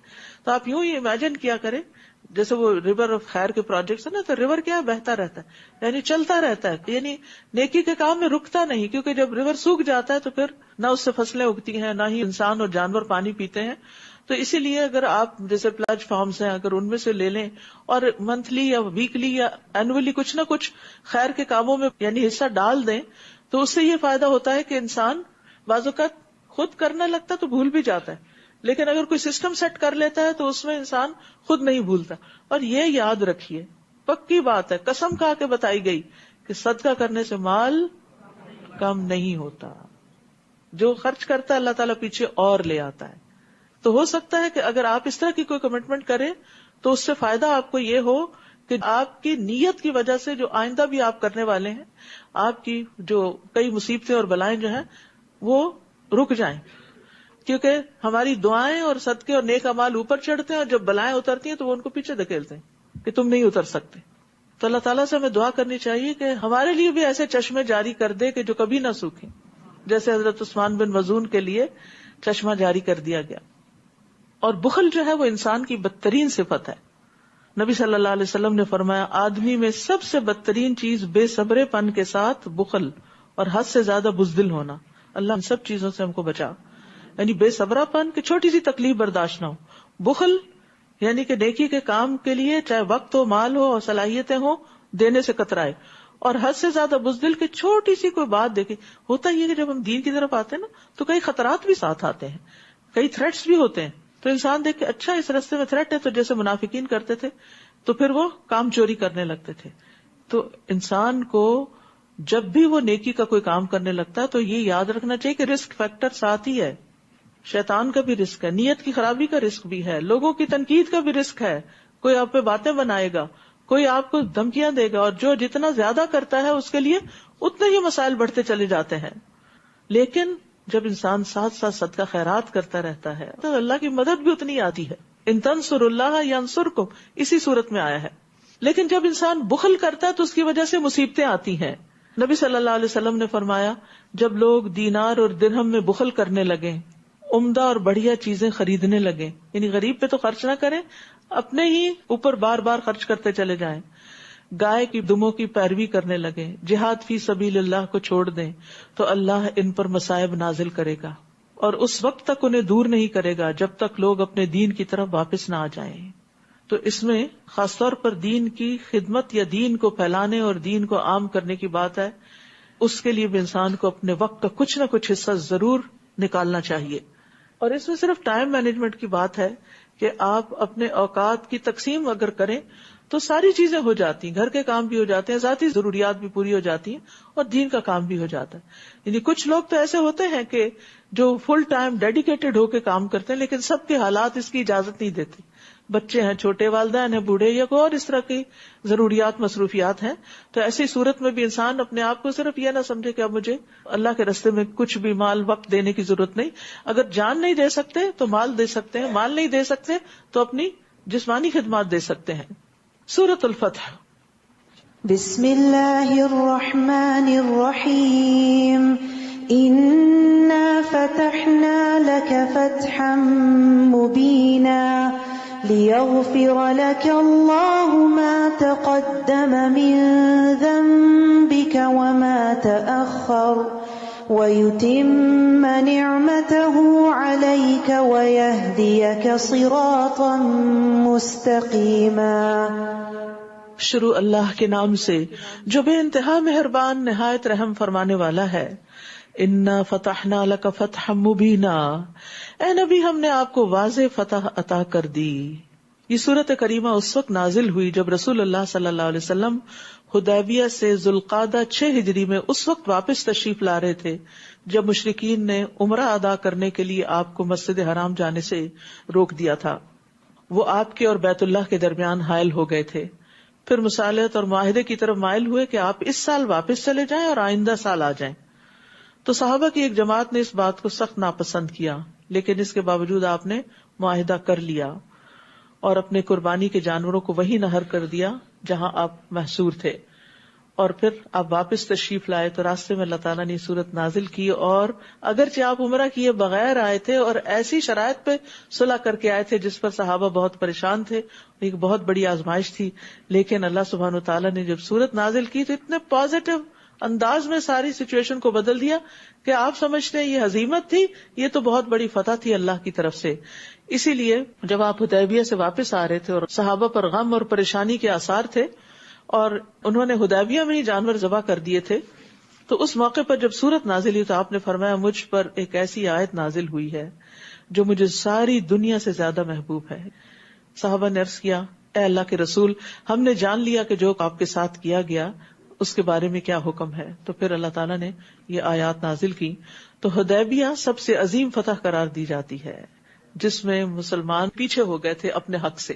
تو بہت دفعہ ایسا ہوتا ہے کہ آپ کبھی کسی جھگڑے کو ختم کرنے کے لیے، کسی مسئلے کے حل کے لیے خود پیچھے ہو جاتے ہیں، کسی اور کو آگے کر دیتے ہیں.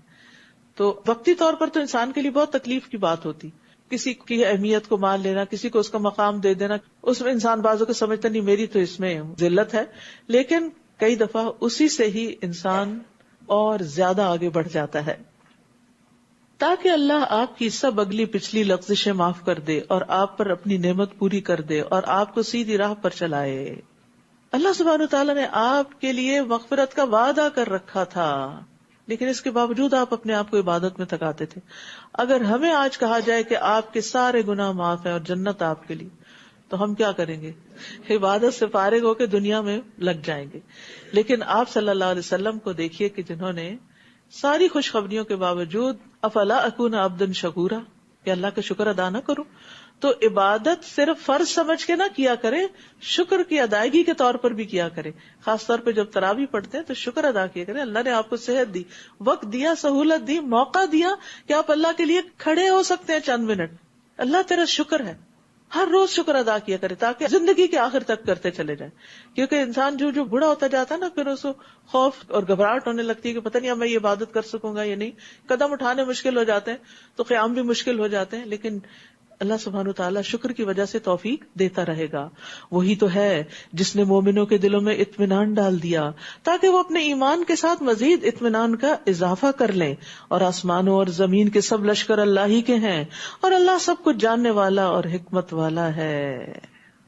تاکہ مومن مردوں اور مومن عورتوں کو ایسے باغوں میں داخل کرے جن کے نیچے نہریں بہ رہی ہیں، جن میں وہ ہمیشہ رہیں گے، اور ان سے ان کی برائیاں دور کر دے. اور یہ اللہ کے نزدیک بڑی کامیابی ہے. سب سے بڑی کامیابی اللہ کے نزدیک کیا ہے؟ جنت میں داخلہ. اور منافق مردوں اور منافق عورتوں اور مشرک مردوں اور مشرک عورتوں کو عذاب دیں. یہاں عورتوں کا ذکر الگ الگ بھی آیا جو اللہ کے بارے میں برا گمان رکھتے ہیں. بری گردش انہی پر پڑ گئی اور ان پر اللہ کا غضب ہوا. اس نے ان پر لعنت کی اور ان کے لیے جہنم تیار کی جو بہت برا ٹھکانہ ہے. وَلِلَّهِ جُنُودُ السَّمَاوَاتِ وَالْأَرْضِ، آسمانوں اور زمین کے سارے لشکر اللہ ہی کے ہیں اور اللہ ہر چیز پر غالب اور حکمت والا ہے. سبحان اللہ. سارے تو اس کے آگے مسخر ہیں. اس لیے کوئی کام مشکل ہو تو بس اس کو پکاریں کہ اللہ تیرے پاس تو لشکر ہیں، یعنی ہم تو کمزور ہیں لیکن تو سب کچھ کرنے والا ہے، تو میرے لیے حالات میں آسانی پیدا کر دے. انا ارسلناک شاہدا ومبشرا ونذیرا، اے نبی ہم نے آپ کو شہادت دینے والا، بشارت دینے والا اور ڈرانے والا بنا کر بھیجا تاکہ تم اللہ پر اور اس کے رسول پر ایمان لاؤ اور اس کی مدد کرو، اس کی تعظیم کرو اور صبح و شام اللہ کی تسبیح کرو. رسول اللہ صلی اللہ علیہ وسلم کا مقام بتایا گیا اور اس کے بعد ہمیں کام بتایا گیا کہ ہم نے کیا کرنا ہے، کہ آپ کی مدد اور آپ کی عزت. بلا شبہ جو لوگ آپ سے بیعت کر رہے ہیں وہ اللہ ہی کی بیعت کر رہے ہیں، ان کے ہاتھوں پر اللہ کا ہاتھ ہے. اب جو شخص اس عہد کو توڑے تو اسے توڑنے کا وبال اسی پر ہوگا، اور جو شخص اس عہد کو پورا کرے، بیعت ایک عہد ہوتا ہے، کمٹمنٹ ہوتی ہے، تو جو شخص اس عہد کو پورا کرے جو اس نے اللہ سے کیا تھا تو عنقریب اللہ اسے بڑا اجر عطا کرے گا.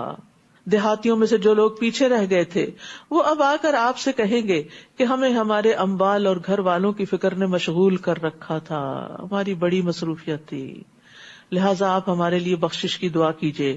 وہ اپنی زبانوں سے ایسی باتیں کہتے ہیں جو ان کے دلوں میں نہیں ہوتی، یہ سب بہانے ہیں.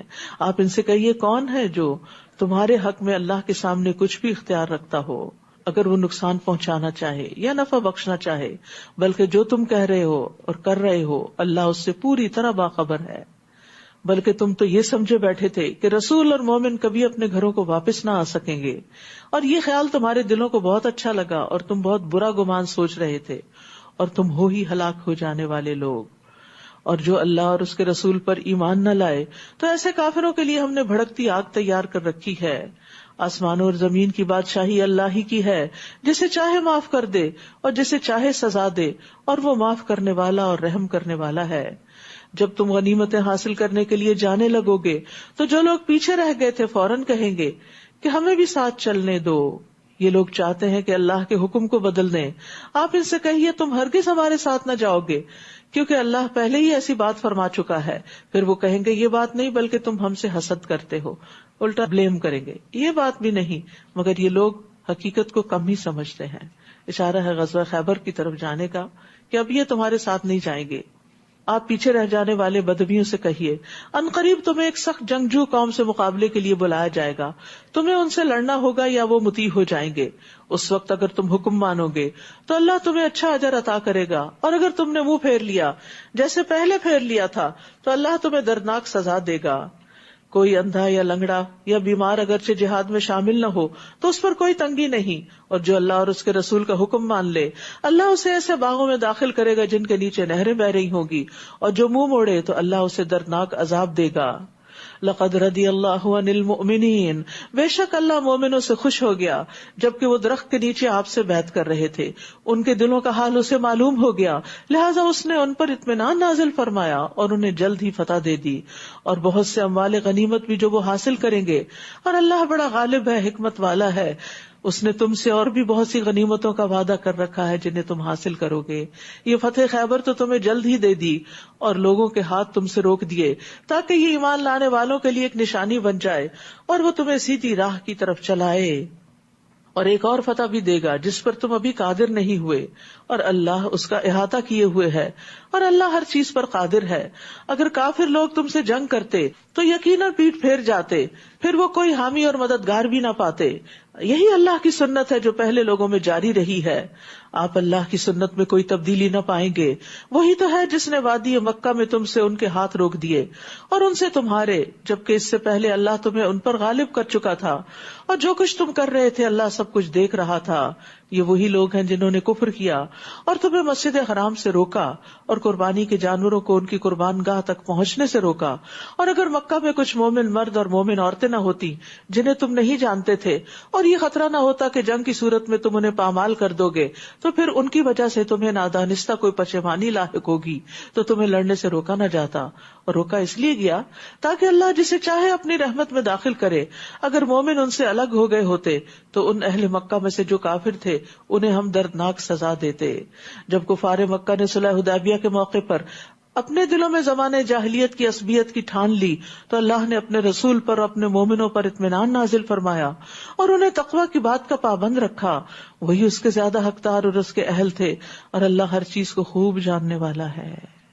جو لوگ دین کے لیے سنسیئر ہوتے ہیں نا، اللہ ان کو تقویٰ کی بات کا پابند رکھتا ہے، ان کو توفیق دیتا ہے کہ وہ اپنے منہ سے جو بات نکالے وہ تقویٰ پر ہی مبنی ہو، اس میں ایگزیجریشن نہ ہو، اس میں کوئی جھوٹ نہ ہو، اس میں کسی قسم کی کوئی خیانت نہ ہو. لقد صدق اللہ رسولہ الرؤیا بالحق، بلا شبہ اللہ نے اپنے رسول کو سچا خواب دکھایا تھا جو ایک حقیقت تھا کہ تم انشاءاللہ مسجد حرام میں امن کے ساتھ داخل ہوگے. اس عمرے سے پہلے آپ کو خواب میں دکھایا گیا تھا کہ آپ مکہ گئے ہیں، لیکن حدیبیہ سے واپس آنا پڑا تو لوگوں کے دل میں وسوسے آنے لگے کہ آپ کا خواب تو وہی ہوتا ہے، تو یہ کیا ہوا؟ تو اس پر انہیں تسلی دی گئی کہ یہ خواب پورا ہوگا، اور اس وقت تم سر منڈواؤ گے، بال کتراؤ گے اور تمہیں کوئی خوف نہ ہوگا. وہ اس بات کو جانتا تھا جسے تم نہیں جانتے تھے، لہٰذا اس فتح سے پہلے اس نے ایک قریبی فتح خیبر تمہیں عطا کر دی. هو الذي ارسل رسوله بالهدى ودين الحق ليظهره على الدين كله وكفى بالله شهيدا. وہی تو ہے جس نے ہدایت اور دین حق دے کر اپنا رسول بھیجا تاکہ اسے باقی ادیان پر غالب کر دے، اور اس حقیقت پر اللہ کی گواہی کافی ہے. محمد الرسول اللہ والذین معه اشداء علی الکفار رحماء بینہم تراہم رکعا سجدا یبتغون فضلا من اللہ ورضوانا سیماہم فی وجوہہم من اثر السجود ذالک مثلہم فی التوراۃ.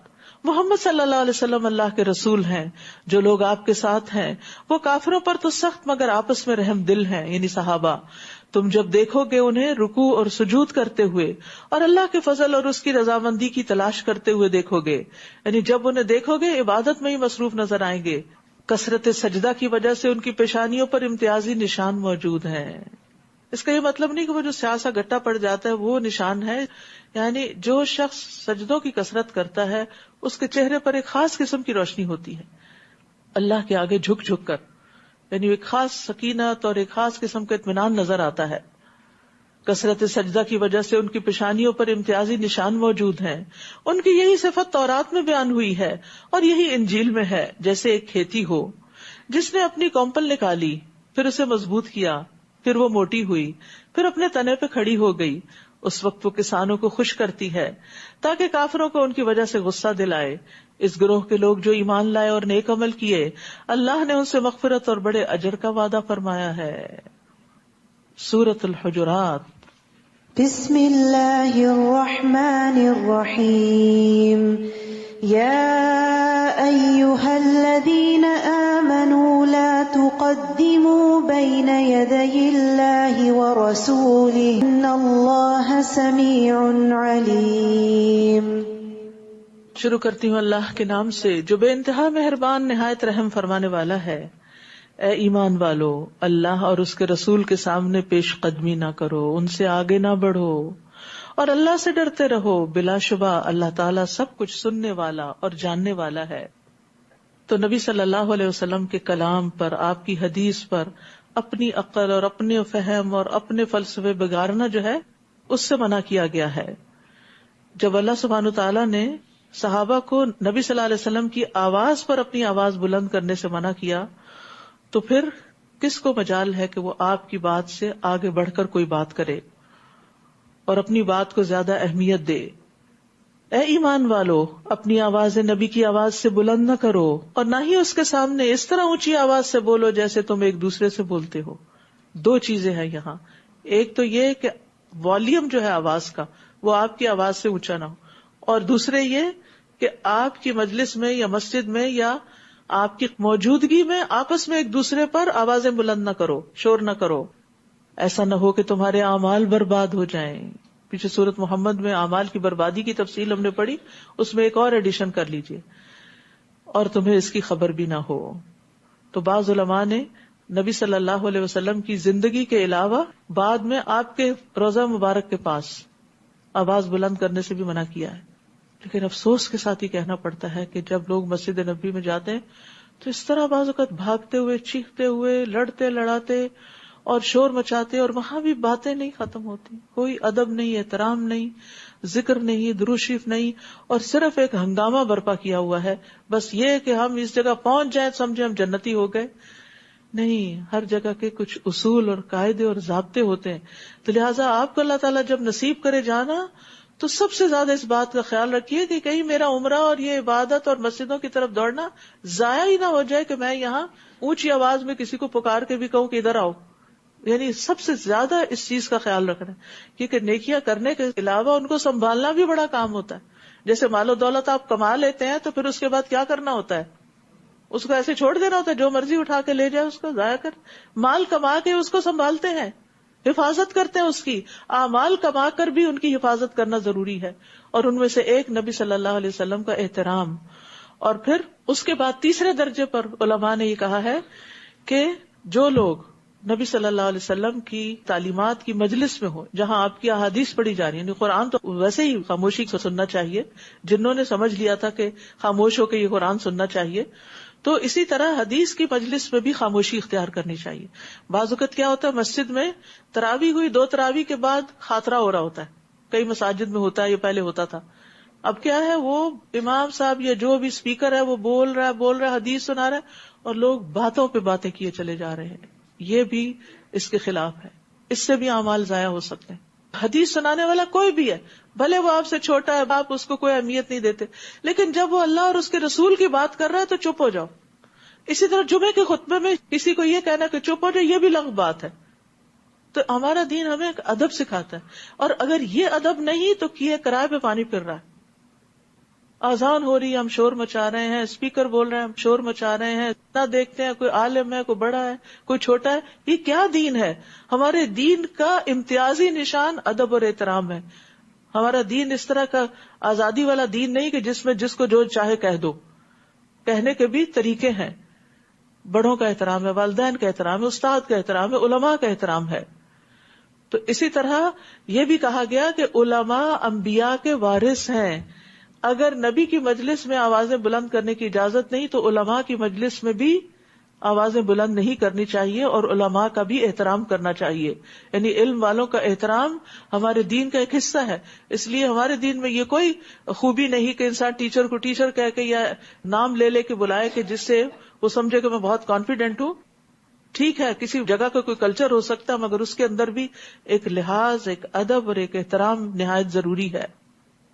جو لوگ اللہ کے رسول کے حضور اپنی آوازیں پست رکھتے ہیں، یہی لوگ ہیں جن کے دلوں کو اللہ نے تقویٰ کے لیے جانچ لیا ہے. ان کے لیے بخشش اور اجر عظیم ہے. تقویٰ یہاں سے ظاہر ہوتا ہے. ہم تقویٰ کی بڑی باتیں کرتے ہیں کہ متقین جنت میں ہوں گے، متقین کو یہ ملے گا. تو کہاں سے پتا چلتا ہے کوئی متقی ہے؟ جب وہ اس حکم پر عمل کرتے ہیں جو کہا گیا، آوازیں پست رکھنے کو کہا گیا. جو آوازیں پست رکھتے ہیں انہی کے دلوں میں تقویٰ ہے، انہی کے لیے بخشش اور اجر عظیم ہے. اے نبی صلی اللہ علیہ وسلم، جو لوگ آپ کو حجروں کے باہر سے پکارتے ہیں ان میں سے اکثر بے عقل ہیں. یہ مدینہ والے تو نہیں کرتے تھے، جو باہر سے قبائل وغیرہ آتے تھے. یہ صورت یاد رکھیے بہت آخر میں نازل ہوئی، عام الوفود میں نازل ہوئی ہے، جب بہت سے ڈیلیگیشن آتے تھے. اور وہ آتے تھے اور وہ نہیں دیکھتے تھے کہ نبی صلی اللہ علیہ وسلم تہجد سے اٹھے ہوئے ہیں اور پھر علم کی مجالس اور بہت سے کام کاج کر کے گھر میں تھوڑا قیلولہ کرنے کے لیے گئے ہیں. وہ آ کے آپ کے دروازوں کے باہر کھڑے ہو کر یا محمد اخرج علینا اس طرح کہہ کے پکارتے تھے. تو اللہ سبحانہ وتعالیٰ نے اس کا بھی نوٹس لے لیا اور اس سے بھی منع کر دیا. فرمایا یہ انتہائی ناسمجھی کی بات ہے. اگر یہ لوگ صبر کرتے یہاں تک کہ آپ ان کی طرف نکلتے تو یہ ان کے حق میں بہتر تھا، اور اللہ تعالیٰ معاف کرنے والا، رحم کرنے والا ہے. اے ایمان والو، اگر کوئی فاسق تمہارے پاس کوئی خبر لے کر آئے تو اس کی تحقیق کر لیا کرو. یعنی صرف ون سائیڈڈ بات سن کے کوئی بڑا ایکشن نہیں لینا چاہیے. ایسا نہ ہو کہ تم نادانستہ کسی قوم کا نقصان کر بیٹھو، پھر تمہیں اپنے کیے پر نادم ہونا پڑے. تو فاسق آدمی جو ہوتا ہے اس کی خبر عام طور پر شک و شبے پر مبنی ہوتی ہے، اس لیے انسان کو اس کو کنفرم کرنا چاہیے. اللہ تعالیٰ کے نزدیک یہ بہت عظیم گناہ ہے کہ کوئی ظن و تخمین کی بنا پر کسی انسان کے بارے میں بات کرے. اور اسی طرح ہمارے دین میں ہر سنی سنائی بات کو آگے کرنا بھی منع ہے. وَلَا تَقْفُ مَا لَيْسَ لَكَ بِهِ عِلْمٌ إِنَّ السَّمْعَ وَالْبَصَرَ وَالْفُؤَادَ كُلُّ أُولَئِكَ كَانَ عَنْهُ مسؤولا. جس بات کی تمہیں خبر نہ ہو اس کے پیچھے مت پڑو، کیونکہ کان، آنکھ، دل ہر ایک سے پوچھ گچھ کی جانے والی ہے. رسول اللہ صلی اللہ علیہ وسلم نے یہ بھی فرمایا کسی شخص کے جھوٹا ہونے کے لیے یہی کافی ہے کہ وہ ہر سنی سنائی بات کو آگے بیان کر دے. تو جھوٹ بولنا، جھوٹی خبریں پھیلانا یہ بہت بڑا جرم ہے. رسول اللہ صلی اللہ علیہ وسلم نے فرمایا میں نے آج رات خواب دیکھا، 2 آدمی میرے پاس آئے، انہوں نے میرے ہاتھ تھام لیے اور وہ مجھے ارض مقدس کی طرف لے گئے. وہاں میں دیکھتا ہوں کہ ایک آدمی بیٹھا اور دوسرا کھڑا ہے جس کے ہاتھ میں لوہے کا آنکڑا ہے، جسے وہ بیٹھے ہوئے آدمی کے جبڑے میں داخل کرتا ہے، جو اس کو چیرتا ہوا اس کی گدی تک اس کے گالوں کو لے جاتا ہے. پھر دوسرے جبڑے کے ساتھ بھی یہی کرتا ہے، پھر اتنے میں پہلا ٹھیک ہو جاتا ہے، پھر اس کو، پھر دوسرے کو. میں نے پوچھا یہ کیا ہے؟ انہوں نے کہا یہ وہ شخص ہے جسے آپ نے دیکھا کہ جس کا جبڑا چیرا جا رہا تھا. یہ بڑا جھوٹا آدمی تھا، جھوٹی باتیں کرتا تھا جو اس سے نقل ہو کر تمام دنیا تک پہنچ جاتی تھی. اب آپ سوچئے کہ آج کل میڈیا کے ذریعے ایک ایک جھوٹ جو کسی کی ذات کے بارے میں یا کسی خبر کے بارے میں پھیلا دیا جاتا ہے، اس کا انجام کتنا برا ہے. اس لیے قیامت کے دن تک اس کے ساتھ یہی معاملہ ہوتا رہے کہ قیامت کے دن تک کون سا عذاب ہے جو بیچ میں دیا جا رہا ہے؟ یہ برزخ کا عذاب ہے یا قبر کا عذاب ہے. اور خوب جان لو کہ تم میں اللہ کے رسول موجود ہیں. اگر اکثر معاملات میں وہ تمہاری باتیں مان لیا کریں، یعنی ہر سنی سنائی پہ کام شروع کر دیں، تو تم مصیبت میں پڑ جاؤ. لیکن اللہ نے تمہیں ایمان کی محبت دی اور اس محبت کو تمہارے دلوں میں سجایا اور کفر، اناد اور نافرمانی سے نفرت پیدا کر دی. ایسے ہی لوگ ہدایت یافتہ ہیں کہ جب دل میں ایمان ہوتا ہے نا تو پھر اللہ کے بارے میں، رسول کے بارے میں بدگمانی نہیں آتی. یہی ایمان کی نشانی ہوتی ہے. جس سے محبت ہوتی ہے، جس پر ٹرسٹ ہوتا ہے، پھر اس کی بات بھی سمجھ میں آنے لگتی ہے. اور پھر حق کے راستے پر استقامت اختیار کرنی چاہیے. اسی سے انسان کو رشد عطا ہوتی ہے. اور ایمان سے مزین ہونے کی دعا کرنی چاہیے. اللہم زیننا بزینت الایمان وجعلنا ہداۃ مہتدین. اے اللہ ہمیں ایمان کی زینت سے مزین کر دے، یعنی ہمیں ایمان کے ساتھ خوبصورت بنا دے، بیوٹیفائی کر دے، اور ہمیں ہدایت یافتہ بنا دے. اور یہ اللہ کا فضل اور اس کا احسان ہے، اور اللہ سب کچھ جاننے والا، حکمت والا ہے. اور اگر مومنوں کے 2 گروہ آپس میں لڑ پڑیں تو ان کے درمیان صلح کرا دو. پھر اگر ان میں سے کوئی ایک فریق دوسرے پر زیادتی کرے تو زیادتی کرنے والے سے لڑو. یہاں تک کہ وہ اللہ کے حکم کی طرف لوٹ آئے. پھر اگر وہ لوٹ آئے تو ان کے درمیان انصاف سے صلح کرا دو اور انصاف کیا کرو، کیونکہ اللہ انصاف کرنے والوں کو پسند کرتا ہے. یہاں صلح کروانے کی بات کی گئی ہے. صلح کروانا اللہ تعالیٰ کی پسند کا صدقہ ہے جو کوئی کرے. رسول اللہ صلی اللہ علیہ وسلم نے فرمایا، کیا میں تمہیں ایسے صدقے کے بارے میں نہ بتاؤں جس کے مصرف کو اللہ تعالیٰ بہت پسند کرتے ہیں؟ تم لوگوں کے درمیان صلح کروا دیا کرو. یہ ایسا صدقہ ہے کہ اللہ تعالیٰ اس کے مصرف کو پسند کرتے ہیں، اس کا کرنا پسند کرتے ہیں. انما المؤمنون اخوہ فاصلحوا بین اخویکم واتقوا اللہ لعلکم ترحمون. مومن تو سب آپس میں بھائی بھائی ہیں، لہٰذا اپنے بھائیوں کے درمیان صلح کرا دیا کرو. اللہ سے ڈرتے رہو تاکہ تم پر رحم کیا جائے. یہاں سے پتہ چلتا ہے کہ دینی بھائی چارہ نسبی بھائی چارے سے زیادہ مضبوط ہے، خون کے رشتوں سے زیادہ مضبوط ہے ایمان کا رشتہ. اسی لیے مومنوں کو آپس میں اخوہ کہا گیا ہے. ایک اور حدیث میں بھی آتا ہے، مومن مومن کا آئینہ ہے اور مومن مومن کا بھائی ہے. اس کے مال کا نقصان ہوتا ہو تو بچاؤ کرتا ہے، اس کی غیر موجودگی میں اس کی عزت کی حفاظت کرتا ہے، یعنی اس کے خلاف کوئی بات کرے تو وہ ڈیفینڈ کرتا ہے.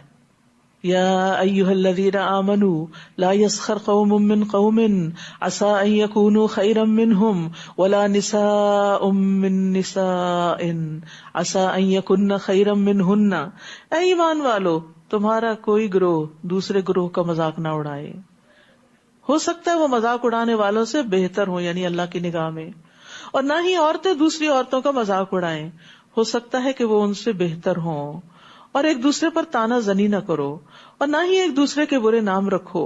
ایمان لانے کے بعد فسق میں نام پیدا کرنا بہت بری بات ہے، اور جو ان باتوں سے باز نہ آئے وہی ظالم ہے. تو عام طور پر لوگ کیوں کسی کا مذاق اڑاتے ہیں؟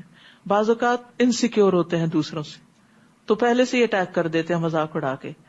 پھر اسی طرح بعض اوقات لوگ زندگی میں خود ناکام ہوتے ہیں تو ان کو کسی کو کریٹیسائز یا ریڈیکیول کر کے فائدہ اٹھانا ہوتا ہے.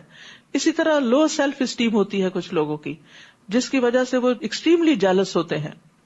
تو جو بھی کوئی آگے بڑھ رہا ہو وہ ان کا مذاق اڑا کے ان کو لیٹ ڈاؤن کرنے کی کوشش کرتے ہیں. کچھ لوگوں کے اندر انفیریورٹی کمپلیکس ہوتا ہے جس کی وجہ سے وہ دوسروں کا مذاق اڑا کے اپنی احساس کمتری کو ذرا سیٹسفائی کرتے ہیں. تو یہاں ہمارے دین نے ہمیں اس سے منع کر دیا کہ کوئی بھی ریزن ہو، پر اینی ریزن کسی کا مذاق نہیں اڑایا جا سکتا.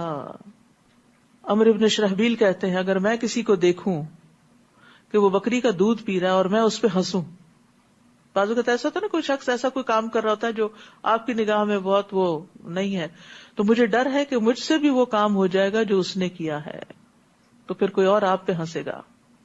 اسی طرح کسی کے گرنے پر بھی ہنسنے کی ممانعت ہے. بعض اوقات کوئی سلپ ہو جاتا ہے، کوئی گر پڑتا ہے، کوئی ٹھوکر کھا جاتا ہے تو لوگ ہنسنا شروع کر دیتے ہیں، تو اس سے بھی منع کیا گیا.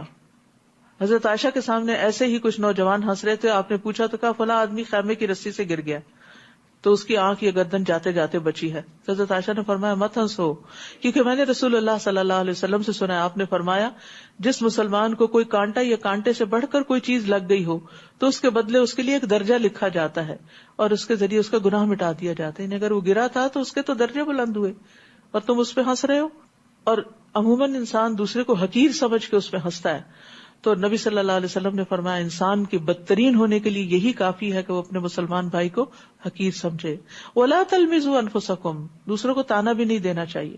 مومن بھائی کو تانا دینا دراصل خود کو تانا دینا ہے، کیونکہ سب مومن ایک جسم کی مانند ہے. نبی صلی اللہ علیہ وسلم نے فرمایا مومن تانا دینے والا نہیں ہوتا. کسی کو بدلے کے طور پر بھی تانا نہیں دینا چاہیے، کیونکہ بعض اوقات کوئی آپ کو تانا دیتا نا تو آپ کہتے تم ہوگے، تم ایسے، اور تمہارے نعوذ باللہ ماں باپ اور فلاں فلاں ایسا، پھر اور ظلم میں آگے بڑھ جاتے ہیں. پھر اسی طرح دوسروں کے عیب تلاش نہیں کرنے چاہیے. نبی صلی اللہ علیہ وسلم نے فرمایا تم ایک دوسرے سے قطع تعلق ہی نہ کرو، نہ ایک دوسرے سے روگردانی کرو اور نہ کسی کے عیب تلاش کرو، اور نہ ہی تم میں سے کوئی کسی کی بیع پر بیع کرے، اور اللہ کے بندو بھائی بھائی بن جاؤ. نبی صلی اللہ علیہ وسلم نے فرمایا سب سے بڑا سود یہ ہے کہ آدمی ناحق کسی مسلمان کی عزت سے کھیلے. پھر فرمایا اے ایمان والو بہت گمان کرنے سے پرہیز کرو، کیونکہ بعض گمان گناہ ہوتے ہیں. کسی کی عیب جوئی نہ کرو، اور نہ ہی تم میں سے کوئی کسی دوسرے کی غیبت کرے. کیا تم میں سے کوئی یہ پسند کرتا ہے کہ اپنے مردہ بھائی کا گوشت کھائے؟ تم تو خود اس کو ناپسند کرتے ہو اور اللہ سے ڈرتے رہو. اللہ ہر وقت توبہ قبول کرنے والا اور رحم کرنے والا ہے. تو دوسرے کے بارے میں برے گمان سے بچنا چاہیے. بعض اوقات کوئی ہمیں نصیحت کرتا ہے نا تو ہم اس کے بارے میں برا گمان شروع کرتے تھے، یہ اس وجہ سے مجھے کہہ رہا ہوگا. تو یہ بھی بدگمانی ہے. آپ کو کیا پتا کہ کیوں کہہ رہا ہے. فرمایا بدگمانی سے بچو کیونکہ بدگمانی سب سے زیادہ جھوٹی بات ہے. عبداللہ کہتے ہیں جس کی چوری ہو جائے وہ بدگمانی کی وجہ سے چور سے زیادہ گناہگار ہو جاتا ہے. اس نے کی ہوگی، اس نے کی ہوگی، ہر ایک کو مورد الزام ٹھہرا رہا ہوتا ہے. تو اسی لیے ابو عالیہ کہتے ہیں ہمیں حکم دیا گیا کہ خادم کو مہر لگا کے چیز دیں، بند کر کے، پیک کر کے، اسٹیپل کر کے، ناپ کر دیں، گن کر دیں. ان کی عادت اچھی ہو یا نہ، ہم میں سے کسی کو بدگمانی نہ کہ اس نے بیچ میں سے کچھ چرا لیا. اسی طرح تجسس سے منع کیا گیا. نبی صلی اللہ علیہ وسلم نے فرمایا جو شخص دوسروں کی بات سننے کے لیے کان لگائے جو اس کو پسند نہیں یا اس سے بھاگتے ہیں کہ وہ ان کے سامنے بات نہیں کرنا چاہتے، تو ایسے شخص کے کانوں میں قیامت کے دن پگھلا ہوا سیسا ڈالا جائے گا. پھر اسی طرح کوئی کسی کی غیبت نہ کرے. غیبت کیا ہے؟ کسی کی پیٹھ پیچھے اس کی برائی کرنا. اور غیبت کرنا کیا ہے؟ کہ ایسی بات کرنا جس کو وہ ناپسند کرے، چاہے اس کے دین میں ہو، اس کے جسم میں ہو یا دنیا میں ہو، اس کے نفس میں، اس کی بناوٹ میں، اس کے اخلاق میں، اس کے مال میں، اس کی اولاد میں، اس کے والدین، اس کی بیوی، اس کے خادم میں، یا اس کے کپڑوں میں، یا اس کی مسکراہٹ میں، یا اس کے کسی گناہ میں، اس کے غصے میں یا خوشی میں. ان سب چیزوں کے بارے میں نیگیٹو بات کرنا کسی کے عدم موجودگی میں، یہ سب غیبت میں شمار ہو جاتا ہے. اب مثلا بعض اوقات ہم کہتے ہیں فلاں کے غصے سے تو اللہ کی پناہ، یہ بھی غیبت ہے. یعنی آپ اس کو ایک طرح سے پورٹرے کر رہے ہیں کہ بہت ہی برا انسان ہے. ہو سکتا ہے کہ کسی وقت اچھا بھی کرتا ہو، آپ کو کیا پتا اس کا کیا مقام ہے. پھر اسی طرح غیبت وہی ہے جو عیب کسی کے اندر ہے اسی کا ذکر کرنا، جو عیب ہے نہیں وہ تو پھر بہتان ہو گیا. بے جا تبصرے کرنا. رسول اللہ صلی اللہ علیہ وسلم کے پاس ایک آدمی کا ذکر کیا گیا، جب تک اسے کھلایا نہ جائے کھاتا نہیں، جب تک سوار نہ کرو سوار نہیں ہوتا. نبی صلی اللہ علیہ وسلم فرمایا تم لوگوں نے اس کی غیبت کی. صحابہ نے کہا اللہ کے رسول یہ باتیں تو وہی ہیں جو اس کے اندر ہیں. آپ نے فرمایا یہی تو غیبت ہے کہ تم اپنے بھائی کے اس عیب کا ذکر کرو جو اس کے اندر موجود ہے. اسی طرح کسی کی نقل اتارنا.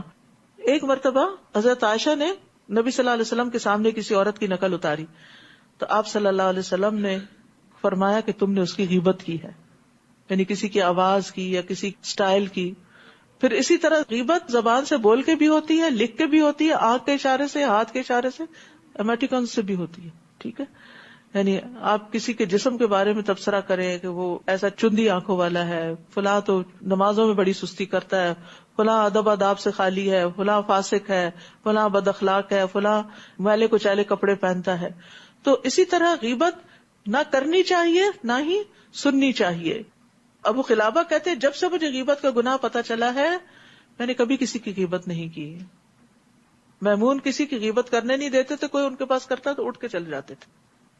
عمر بن خطاب کہتے ہیں لوگوں کے بارے میں باتیں کرنے سے بچو کیونکہ یہ ایک بیماری ہے. اللہ کا ذکر کرو کیونکہ اس میں شفا ہے. لوگوں کی باتیں نہ کرو، اس میں کوئی نہ کوئی غیبت ہو جائے گی، لیکن اللہ کا ذکر کرو گے تو تمہارے دل ٹھنڈے رہیں گے. عمر بن عبید سے کہا گیا فلاں آدمی نے آپ کے بارے میں اتنی عیب جوئی کی کہ ہمیں آپ پر رحم آنے لگا. تو انہوں نے کہا اس سے بچو اور اس پر رحم کھاؤ، یعنی اس کو باتیں کرنے کا موقع نہ دو. یا ایھا الناس انا خلقناکم من ذکر و انثی، اے لوگوں ہم نے تمہیں ایک مرد اور ایک عورت سے پیدا کیا اور تمہاری ذاتیں اور قبیلے اس لیے بنائے تاکہ تم ایک دوسرے کو پہچان سکو، ورنہ اللہ کے نزدیک سب سے زیادہ قابل عزت وہی ہے جو تم میں سب سے زیادہ پرہیزگار ہو. یہ اوپر والی ساری اخلاقی برائیوں سے بچتا ہو تو وہ متقی ہوگا. بلا شبہ اللہ سب کچھ جاننے والا اور باخبر ہے. تو یہ ذات پات کے جو قصے ہیں نا اور قبیلوں اور کنبوں کی وجہ سے فخر جتانا یہ بھی ناپسندیدہ ہے. عزت کسی خاص قبیلے یا کلان سے ہونے کی وجہ سے نہیں ہوتی، عزت ہوتی ہے اللہ کے ہاں تقویٰ کی وجہ سے.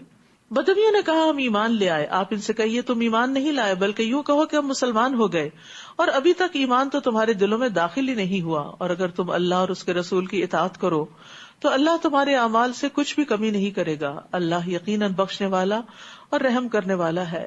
حقیقی مومن تو وہ لوگ ہیں جو اللہ اور اس کے رسول پر ایمان لائے پھر شک میں نہیں پڑے اور اپنے مالوں اور جانوں سے اللہ کی راہ میں جہاد کیا، یہی سچے مسلمان ہیں. آپ ان بدویوں سے کہیے کیا تم اللہ کو اپنی دینداری جتلاتے ہو حالانکہ اللہ آسمانوں اور زمین کی ہر چیز کو جانتا ہے اور وہ ہر چیز کو خوب جاننے والا ہے. وہ آپ پر احسان جتاتے ہیں کہ وہ اسلام لائے. آپ ان سے کہیے اپنے اسلام کا مجھ پہ احسان مت جتاؤ، بلکہ اللہ نے تم پر احسان کیا کہ تمہیں ایمان کی ہدایت دے دی، اگر فی الواقع تم اپنی بات میں سچے ہو. ان اللہ یعلم غیب السماوات والارض واللہ بصیر بما تعملون. اللہ آسمانوں اور زمین کی سب پوشیدہ چیزوں کو جانتا ہے، اور جو کچھ تم کر رہے ہو اللہ اس کو دیکھ رہا ہے. سورۃ قاف. نبی صلی اللہ علیہ وسلم اس کو فجر کی نماز میں پڑھا کرتے تھے، جمعے کے خطبے میں اس کی قرات کرتے تھے، عید کی نماز میں اس کی قرات کرتے تھے. اس سے آپ اس سورت کی اہمیت کا اندازہ لگا سکتے ہیں. قاف والقرآن المجید. قاف، قسم ہے اس قرآن کی جو بڑی شان والا ہے. بلکہ یہ لوگ اس بات پر تعجب کرتے ہیں کہ انہی میں سے ایک ڈرانے والا ان کے پاس آیا. چنانچہ کافروں نے کہا یہ تو بڑی عجیب بات ہے، کیا جب ہم مر جائیں گے اور مٹی بن جائیں گے تو پھر دوبارہ اٹھائے جائیں گے؟ یہ واپسی تو عقل سے بعید ہے. ہم جانتے ہیں کہ زمین ان کے مردہ اجسام میں کیا کچھ کمی کرتی ہے، اور ہمارے پاس ایک کتاب ہے جس میں سب کچھ محفوظ ہے. بلکہ جب حق ان کے پاس آیا تو انہوں نے اسے جھٹلا دیا. چنانچہ یہ لوگ ایک الجھی ہوئی بات میں پڑ گئے. یعنی جب انسان حق کو چھوڑ دیتا ہے تو کنفیوژن کا شکار ہوتا ہے، اور اس کا دین اس پہ خلط ملط ہو جاتا ہے، اس کے معاملات کنفیوز ہو جاتے ہیں. اس لیے ایمان بڑا ضروری، اعتماد بڑا ضروری ہے کہ اللہ اور اس کے رسول نے جو فرمایا سچ فرمایا ہے. اب مجھے اس کو سمجھنے کی کوشش کرنا، نہ کہ ان کے اوپر کوئی الزام دھرنا ہے. کیا انہوں نے اپنے اوپر آسمان کی طرف نہیں دیکھا کہ ہم نے کس طرح سے اسے بنایا اور آراستہ کیا، اور اس میں کوئی شگاف بھی نہیں، اور زمین کو ہم نے پھیلا دیا اور اس میں مضبوط پہاڑ رکھ دیے، اور اس میں ہر طرح کی پربہار چیزیں اگائیں. ان چیزوں میں ہر رجوع کرنے والے بندے کے لیے بصیرت اور سبق حاصل کرنے کا سامان ہے. اور ہم نے آسمان سے برکت والا پانی نازل کیا جس سے ہم نے باغ اگائے اور اناج بھی جو کاٹا جاتا ہے. تو اس لیے کبھی چند قطرے اوپر پڑ جائیں بارش کے تو پریشان نہ ہوا کرے، خوش ہوا کرے. اللہ یہ کہ بہت ٹھنڈ ہو، کیونکہ اللہ نے اس پانی کو بابرکت کہا نا، تو یہ بیماریوں کا علاج بھی ہو سکتا ہے. اور کھجور کے بلند و بالا درخت بھی جن پہ تہ بتہ خوشے لگتے ہیں، یہ بندوں کے لیے رزق ہے. اور اس پانی سے ہم ایک مردہ زمین زندہ کر دیتے، تو جن کے دل مردہ ہو چکے ہوں وہ اس سے دلوں کی زندگی کا سامان کریں. تمہارا زمین سے دوبارہ نکلنا بھی اسی طرح ہوگا.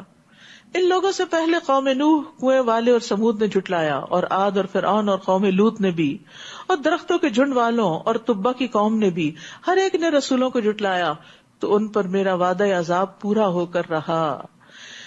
افعینا بالخلق الاول بل ہم فی لبس من خلق جدید. کیا ہم پہلی بار پیدا کرنے سے تھک گئے ہیں؟ بلکہ اصل بات یہ ہے کہ یہ لوگ اثر نو پیدائش کے متعلق شک میں پڑے ہوئے ہیں. وَلَقَدْ خَلَقْنَا الْإِنسَانَ وَنَعْلَمُ مَا تُوَسْوِسُ بِهِ نَفْسُهُ وَنَحْنُ أَقْرَبُ إِلَيْهِ مِنْ حَبْلِ الْوَرِيدِ. ہم نے انسان کو پیدا کیا اور جو کچھ اس کے دل میں وسوسہ گزرتا ہے ہم تو اسے بھی جانتے ہیں. اللہ اکبر. دلوں میں جو خیال آتا ہے سب اللہ کو پتہ چل جاتا ہے، اور اس کے گلے کی رگ سے بھی زیادہ اس کے قریب ہے، شہ رگ سے بھی زیادہ قریب ہے. یعنی کوئی ہمیں اس طرح نہیں جانتا جس طرح اللہ جانتا ہے. اس لیے باتیں کر کر کے لوگوں کو اپنے بارے میں تسلی دلانے سے کوئی فائدہ نہیں. اللہ کے سامنے سچا ہونے کی ضرورت ہے. اللہ تعالیٰ ظاہر اور باطن میں ہماری نگرانی کر رہا ہے، اسی لیے ہمیں ظاہر اور باطن دونوں میں اللہ کا تقوی اختیار کرنا چاہیے، اور فرشتوں کی نگرانی کو بھی ملحوظ خاطر رکھنا چاہیے. جب دو فرشتے ضبط تحریر میں لانے والے اس کے دائیں اور بائیں بیٹھے سب کچھ ریکارڈ کرتے جاتے ہیں. ما یلفظ من قول الا لدیہ رقیب عتید. وہ کوئی بات منہ سے نہیں نکالتا مگر اس کے پاس ایک تیار نگران موجود ہوتا ہے. ہر بات لکھی جاتی ہے، ہر بات لکھی جاتی ہے. وجاءت سکرۃ الموت بالحق ذلک ما کنت منہ تحید. اور یہ حقیقت کھولنے کے لیے موت کی بے ہوشی آ پہنچی. یہی وہ بات ہے جسے تو اے انسان گریز کرتا رہا. انسان موت کے بارے میں سوچنا نہیں چاہتا، اور موت سے کوئی بچنے والا نہیں. ہم جتنا مرضی اس سے بھاگ لیں. قل ان الموت الذی تفرون منہ فانہ ملاقیکم. جس موت سے تم بھاگتے ہو وہ یقیناً تم سے ملنے والی ہے. لیکن یاد رکھیے موت کی اپنی تکلیفیں بھی ہیں، اس لیے خاص دعا کرنی چاہیے کہ اللہ تعالیٰ ہمیں ان سے محفوظ رکھے. وَنُفِخَ فِي الصُّورِ ذَلِكَ يَوْمُ الْوَعِيدِ. پھر جب سور پھونکا جائے گا تو اس سے کہا جائے گا یہی عذاب کے وعدے کا دن ہے. اس دن ہر شخص اس حال میں آئے گا کہ اس کے ساتھ ایک ہانکنے والا اور ایک گواہی دینے والا فرشتہ ہوگا.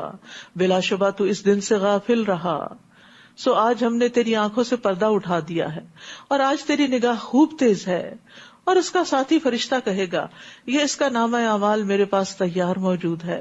سائق اور شہید دونوں فرشتوں کو حکم ہوگا کہ ہر سرکش کافر کو جہنم میں پھینک دو جو مال میں بخل کرنے والا، حد سے بڑھنے والا اور شک میں پڑا ہوا تھا، جس نے اللہ کے علاوہ کوئی اور الہ بھی بنا رکھا تھا، لہٰذا اسے سخت عذاب میں پھینک دو. اب آپ دیکھیے، شرک اور شک کے علاوہ حد سے بڑھنا اور مال میں بخل کرنا، یہ سب چیزیں جہنم میں لے جانے والی ہیں. اللہ ہمیں ان سے بچائے. اور اس کا ساتھی عرض کرے گا ہمارے رب، میں نے اسے سرکش نہیں بنایا تھا بلکہ یہ خود دور تک گمراہی میں پڑا ہوا تھا. اللہ تعالیٰ فرمائے گا میرے ہاں جھگڑا مت کرو، میں تمہیں پہلے ہی اس وعید کی خبر دے چکا تھا. میرے ہاں بات بدلی نہیں جا سکتی اور میں اپنے بندوں کے لیے ظالم بھی نہیں. یوم نقول لجہنم هل امتلأت وتقول هل من مزید. اس دن ہم جہنم سے پوچھیں گے کیا تو بھر گئی؟ وہ کہے گی کیا کچھ اور بھی ہے. استغفر اللہ، استغفر اللہ. یعنی اس کثرت سے لوگوں کو اس میں پھینکا جائے گا. اللہ ہمیں اس سے بچا لے. اور جنت کو پرہیزگاروں کے قریب کر دیا جائے گا، وہ کچھ دور نہ ہوگی. کہا جائے گا یہ ہے جس کا تم سے وعدہ کیا جاتا تھا، ہر رجوع کرنے والے اور حفاظت کرنے والے کے لیے ہے. اواب حفیظ. اواب کہتے ہیں اس شخص کو جو نافرمانیاں چھوڑ کے اللہ کی طرف رجوع کر لے، جو گناہ میں پڑ جاتا ہے لیکن پھر وہ واپس آ جاتا ہے. رجع کا مطلب ہوتا ہے لوٹ آنا. اور اواب ابن عباس کہتے ہیں وہ ہے جو تسبیح پڑھتا ہے. یہ اللہ کے اس قول سے لیا گیا ہے، یا جبال اوبی معہ والطیر، اے پہاڑوں اس کے ساتھ تسبیح کو دہراؤ اور پرندے بھی. اسی طرح کہا گیا کہ اواب وہ ہے جو تنہائیوں میں اللہ تعالیٰ کا ذکر کرنے والا، اکیلے میں اللہ کو یاد کرے اور پھر اپنے گناہوں کو یاد کر کے اللہ سے توبہ استغفار کرے. عبید کہتے ہیں اواب وہ بندہ ہے جو جب کسی مجلس میں بیٹھتا ہے تو اس میں اللہ سے استغفار کرتا رہتا ہے. اسی طرح اواب وہ ہے جو مجلس سے اٹھتے ہوئے کہتا ہے سبحان اللہ و بحمدہ اللہم انی استغفرک مما اصبت فی مجلسی ھذا. یہ وہ خاتمہ مجلس کی دعا ہے جو پاک ہے اللہ اپنی حمد کے ساتھ، ہے اللہ میں تجھ سے اپنے ان گناہوں کی معافی مانگتا ہوں جو میں نے اپنی اس مجلس میں کیے. اور اواب سے اوابین کی نماز بھی ہے. رسول اللہ صلی اللہ علیہ وسلم نے فرمایا اواب کے سوا کوئی چاشت کی نماز کی حفاظت نہیں کرتا، اور یہ اوابین کی نماز ہے.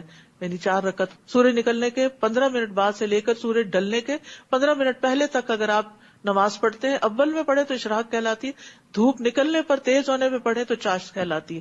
صلاۃ الضحیٰ بھی اس کو کہتے ہیں. تو جو اوابین ہوتے ہیں وہ اس نماز صلاۃ الاوابین کی ہی حفاظت کرتے ہیں. من خشی الرحمن بالغیب وجاء بقلب منیب، جو رحمان سے بن دیکھے ڈرتا رہا اور رجوع کرنے والا دل لے کر حاضر ہوا، ان سے کہا جائے گا ادخلوها بسلام ذالک یوم الخلود، اس میں سلامتی کے ساتھ داخل ہو جاؤ، یہی ہمیشہ رہنے کا دن ہے، ہمیشہ کا گھر ہے، ہمیشہ کی زندگی ہے. لہم ما یشاءون فیہا ولدینا مزید، وہاں جو کچھ وہ چاہیں گے انہیں ملے گا اور ہمارے پاس اس سے بھی زیادہ ان کے لیے موجود ہے، وہ اللہ کا دیدار. اور ہم ان سے پہلے کتنی ہی قومیں ہلاک کر چکے ہیں جو ان سے زیادہ طاقتور تھی. جب عذاب آیا تو انہوں نے ملک کا کونا کونا چھان مارا کہ انہیں کہیں پناہ کی جگہ مل سکے، لیکن کہیں نہ ملی. اس میں ہر اس شخص کے لیے عبرت ہے جو دل رکھتا ہو یا حاضر دل کے ساتھ متوجہ ہو کر بات سنے. کیا بات کہ جب اللہ کا عذاب آتا ہے تو کوئی بچا نہیں سکتا، کہیں انسان پناہ نہیں لے سکتا. اور ایک اور بات یہ پتہ چلتی کہ نصیحت اس کو فائدہ دیتی ہے جو دل لگا کے بات سنتا ہے، جو کان لگا کے بات سنتا ہے اور جو حاضر دماغ ہوتا ہے. لمن کان لہ قلب او القى السمع وهو شہید. ہم نے آسمانوں زمین اور جو کچھ ان کے درمیان ہے سب چیزوں کو 6 دن میں پیدا کیا اور ہمیں تھکاوٹ محسوس تک نہ ہوئی. فاصبر علی ما یقولون وسبح بحمد ربک قبل طلوع الشمس وقبل الغروب. پس اے نبی صلی اللہ علیہ وسلم جو کچھ یہ کہہ رہے ہیں اس پر صبر کیجیے اور اپنے رب کی حمد کے ساتھ سورج طلوع ہونے سے پہلے اور سورج غروب ہونے سے پہلے تسبیح کیجیے. یہ قرآن کا حکم بھی ہے، نبی صلی اللہ علیہ وسلم نے بھی اس کی تاکید کی ہے. اور یہ 2 اوقات تسبیح کے ہیں، جو ان میں تسبیح کر لیتا ہے وہ اس دن سب سے زیادہ افضل اعمال لے کر آتا ہے، الا یہ کہ کسی اور نے بھی اس جیسی تسبیح کی ہو. تو تسبیحات کی فضیلت آپ کو بار بار بتائی جاتی رہی ہے. اللہ کے محبوب ترین کلمے ہیں، ایک بار تسبیح پڑھنے سے زمین آسمان بھر جاتا ہے. اور نیکیاں ملتی ہیں. دن میں 100 مرتبہ سبحان اللہ کہنے سے 1000 نیکیاں ملتی ہیں, 1000 گناہ مٹتے ہیں. پھر اسی طرح جس نے سورج طلوع ہونے اور غروب ہونے سے پہلے سبحان اللہ 100 بار کہا تو یہ 100 اونٹوں سے بہتر ہے اس کے لیے. یقین کریں کہ 2 منٹ سے زیادہ شاید آپ کے نہ لگے. سبحان اللہ سبحان اللہ سبحان اللہ 100 دفعہ. چھوٹا عمل ہے, بہت بڑی جزا ہے, لیکن ہم اس وقت کاموں میں, باتوں میں, سوشلائزنگ میں اتنے مصروف ہوتے ہیں. اب جیسے مسجدوں میں افطاریاں ہو رہی ہوتی ہیں کہ افطار سے پہلے کیا ہو رہا ہوتا ہے, وہ ذکر اور تسبیح کا وقت ہے. ٹھیک ہے, کچھ لوگ سرو کرنے کے لیے ارینجمنٹس کر رہے ہوتے ہیں, تھوڑا سا ارینجمنٹس کو اور پہلے کر لیں. آخری چند گھڑیاں جو ہیں وہ ٹوٹلی سب مل کے بیٹھ کے سکینت کے ساتھ اللہ کے ذکر میں گزاریں, کیونکہ یہ کمائی کے دن ہے. یعنی اگر 10 منٹ پہلے کام شروع کر لیں گے تو 10 منٹ پہلے فارغ بھی تو ہو جائیں گے نا, تو 10 منٹ ہی دے دیں اور اس وقت اللہ کا ذکر اور تسبیح اور دعائیں کریں. وَمِنَ اللَّيْلِ فَسَبِّحْهُ وَأَدْبَارَ السُّجُودِ, اور رات کو اور سجدے کے بعد بھی اس کی تسبیح کیجیے, یعنی نماز کے بعد بھی تسبیح کیجیے. یہ جو نماز کے بعد کی تسبیح کا فائدہ ہے بہت زبردست, یہ طریق الی الجنہ کے کارڈ میں دیا گیا ہے کہ جنت میں لے جانے والے اعمال میں سے ایک ہے کہ 33 دفعہ سبحان اللہ اور 33 دفعہ الحمدللہ, 34 دفعہ اللہ اکبر کہہ کے لا الہ الا اللہ وحدہ لا شریک لہ پڑھے تو یعنی کتنا زیادہ اجر و ثواب کا باعث ہے. پوری حدیث لکھی ہوئی وہاں سے دیکھ لیجیے. یوم یسمعون الصیحۃ بالحق ذلک یوم الخروج, اور توجہ سے سنیے, جس دن پکارنے والا قریب سے ہی پکارے گا وہ سب لوگ اس زوردار آواز کو ٹھیک ٹھیک سن لیں گے. یعنی سور کی آواز کسی سے چھپی نہیں رہ جائے گی. یہ الارم نہیں ہے کہ جس کو آج آپ نے سنا نہیں تو اٹھ نہ پائے. یہی زمین سے دوبارہ نکلنے کا دن ہوگا. بلا شبہ ہم زندہ کرتے ہیں اور ہم ہی مارتے ہیں, اور ہماری ہی طرف لوٹ کر آنا ہوگا. جس دن زمین ان پر سے پھٹ جائے گی اور وہ جھٹ پٹ نکل کھڑے ہوں گے. یہ اس طرح جمع کرنا ہمارے لیے بہت آسان ہے. یہ جو کچھ کہہ رہے ہیں ہم اسے خوب جانتے ہیں, آپ ان پر جبر تو نہیں کر سکتے. لہٰذا اس قرآن کے ذریعے ہر اس شخص کو نصیحت کیجیے جو میرے عذاب کے وعدے سے ڈرتا ہے. ہر شخص کو جو عذاب سے ڈرتا ہو, نصیحت اس کو فائدہ دے گی. سورۃ الذاریات, بسم اللہ الرحمن الرحیم. والذاریات ذروا فالحاملات وقرا فالجاریات یسرا, ان ہواؤں کی قسم جو گرد و غبار اڑائے پھرتی ہیں, آندیاں, پھر ان کی جو بادلوں کا بوجھ اٹھانے والی ہیں. سبحان اللہ, کچھ نے ہلکی ڈسٹ اٹھا لی اور کچھ نے بھاری بادل اٹھا لی, اور پھر ان کی جو آہستہ آہستہ چلتی ہیں, خراما خراما. پھر ان کے جو ایک بڑے کام کو تقسیم کرنے والی ہیں, یعنی بارش کو, کیونکہ وہ بادلوں کو اس خاص سمت میں لے جاتی ہیں جہاں بارش برسنی ہو. کہ جس بات کا تم سے وعدہ کیا جاتا ہے وہ سچا ہے اور انصاف کا دن ضرور واقع ہوگا. یعنی جس رب نے یہ ہوائیں بنائی جو تمہیں دکھائی نہیں دیتی لیکن ان کے کام نظر آ رہے ہیں, تو وہی رب قیامت کے دن بھی تمہیں اٹھا لے گا. قیامت کا دن ضرور واقع ہوگا. والسماء ذات الحبک, راستوں والے آسمان کی قسم, تم آخرت کے بارے میں مختلف قسم کی باتیں کرتے ہو.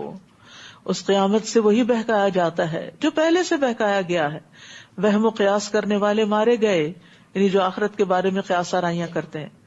جو بے ہوشی میں پڑے غافل بنے ہوئے ہیں پوچھتے ہیں جزا و سزا کا دن کب ہوگا. جس دن یہ لوگ آگ پر تپائے جائیں گے اور کہا جائے گا اپنے جلنے کے عذاب کا مزہ چکھو, یہی وہ عذاب ہے جس کے لیے تم جلدی مچاتے تھے. ان المتقین فی جنات وعیون آخذین ما آتاہم ربہم انہم کانوا قبل ذلک محسنین. بلا شبہ پرہیزگار اس دن باغوں اور چشموں میں ہوں گے, جو کچھ ان کا رب انہیں دے گا وہ لے رہے ہوں گے. ان کا رب انہیں دے گا. اللہ اکبر. آپ دیکھیں نا کہ کوئی شخص آپ کو کچھ دیتا تو آپ کو کچھ خوشی ہوتی, کوئی اور دیتا تو آپ کو زیادہ خوشی ہوتی. رب جب خود دے گا تو کیا عالم ہوگا. وہ اس دن کے آنے سے پہلے محسنین تھے, نیکوکار تھے. محسنین کون ہوتے ہیں؟ کانوا قلیلا من اللیل ما یہجعون, جو رات کو کم ہی سویا کرتے ہیں. اللہ اکبر. اللہ ہمیں ان لوگوں میں سے بنا لے جن کی راتیں عبادت میں گزرتی ہوں. ہمارے لیے ہماری تھوڑی نیند بھی پوری ہو جائے. یعنی وہ اپنی نیند اور آرام پر عبادت کو ترجیح دیتے ہیں, قیام کی تکلیف کو برداشت کرتے ہیں, تھوڑا سا سوتے ہیں پھر عبادت کے لیے اٹھ کھڑے ہوتے ہیں.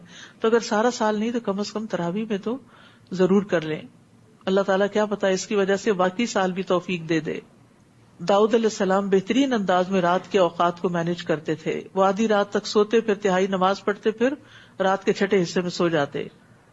اور ایک دوسرے کو بھی اٹھانا چاہیے, شوہر بیوی کو, بیوی شوہر کو. نبی صلی اللہ علیہ وسلم نے ان کے لیے رحمت کی دعا کی ہے.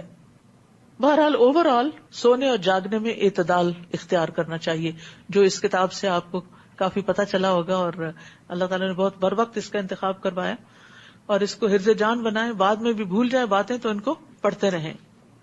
اور سحری کے وقت مغفرت مانگا کرتے تھے، اس کا بھی آج کل موقع ہے، سحری بناتے ہوئے بھی استغفار پڑھتے رہیں زیر لب۔ اور ان کے اموال میں مانگنے والوں اور نہ مانگنے والوں دونوں کا حق ہے، یعنی صدقے میں ان کو بھی دیتے ہیں جو مانگتے ہیں اور ان کو بھی جو نہیں مانگتے۔ اور یقین کرنے والوں کے لیے زمین میں بہت سی نشانیاں ہیں، اور خود تمہارے اپنے اندر بھی، پھر کیا تم غور سے نہیں دیکھتے؟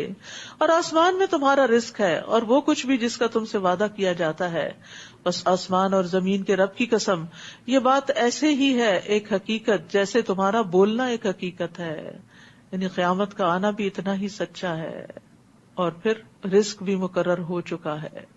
هل اتاک حدیث ضیف ابراہیم المکرمین، اے نبی صلی اللہ علیہ وسلم، کیا آپ کے پاس ابراہیم کے معزز مہمانوں کی بات بھی پہنچی؟ جب وہ ابراہیم کے پاس آئے اور کہا آپ کو سلام ہے، تو انہوں نے سلام کا جواب دیا اور خیال کیا کچھ اجنبی سے لوگ ہیں۔ پھر وہ چپکے سے اپنے گھر والوں کے پاس گئے اور ایک موٹا تازہ بھنا ہوا بچڑا لے آئے۔ یہاں یہ چپکے سے کیوں کہا گیا؟ پوچھنے کی نہیں ضرورت، اور مہمان کو جتلانے کی بھی ضرورت نہیں اور بتانے کی بھی نہیں، خاموشی سے ہی سروس دیجیے، کیونکہ بعض اوقات مہمان کے سامنے ہی اتنی آوازیں بلند ہونے لگتی ہیں لوگوں کی، یہ لے آؤ وہ لے آؤ، وہ اوور ویلڈ ہو جاتا ہے اور پریشان ہو جاتا ہے، اور وہ پھر صحیح سے کھا بھی نہیں سکتا۔ تو مہمان کو سنائے بغیر سامان ضیافت لانا چاہیے، آرام سے سکون کے ساتھ، اور یہ مہمان کے اکرام کا حصہ ہے، کیونکہ مہمان کو اگر پتہ چل جائے کہ کیا کیا پردے کے پیچھے ہو رہا ہے تو یہ پھر مہمان کے لیے بڑی گراں بات ہوتی ہے اور اس کو شرم آنے لگتی ہے۔ اور بعض اوقات یہ کہا جاتا ہے کہ آپ یہیں بیٹھے، میں آپ کے لیے کچھ لے کے آتی ہوں، تو ابراہیم علیہ السلام نے یہ بھی نہیں کہا، ٹھیک ہے، یعنی کوئی بھی ایسی بات نہ کی جائے جس میں مہمان کو شرمندگی محسوس ہو، بس سمپل سا فارمولا ہے۔ اور اسے ان کے سامنے پیش کیا اور پوچھا تم کھاتے کیوں نہیں؟ پھر اپنے دل میں ان سے خوف محسوس کیا، وہ کہنے لگے ڈرو نہیں۔ پھر انہوں نے ابراہیم کو ایک علم والے لڑکے کی خوشخبری دی۔ پھر اس کی بیوی بھی چلاتی ہوئی آگے بڑھی، اس نے اپنا منہ پیٹا اور کہنے لگی ایک تو بڑھیا دوسرے بانج۔ قالوا كذلك قال ربك انه هو الحکیم العلیم، وہ کہنے لگے تمہارے رب نے یوں ہی فرمایا ہے، بلا شبہ وہ بڑا حکمت والا، سب کچھ جاننے والا ہے۔ اللہ ہمیں بھی علم اور حکمت عطا فرمائے۔ وآخر دعوانا ان الحمد للہ رب العالمین، سبحانک اللہم وبحمدک، اشہد ان لا الہ الا انت، استغفرک واتوب الیک۔ السلام علیکم ورحمۃ اللہ وبرکاتہ۔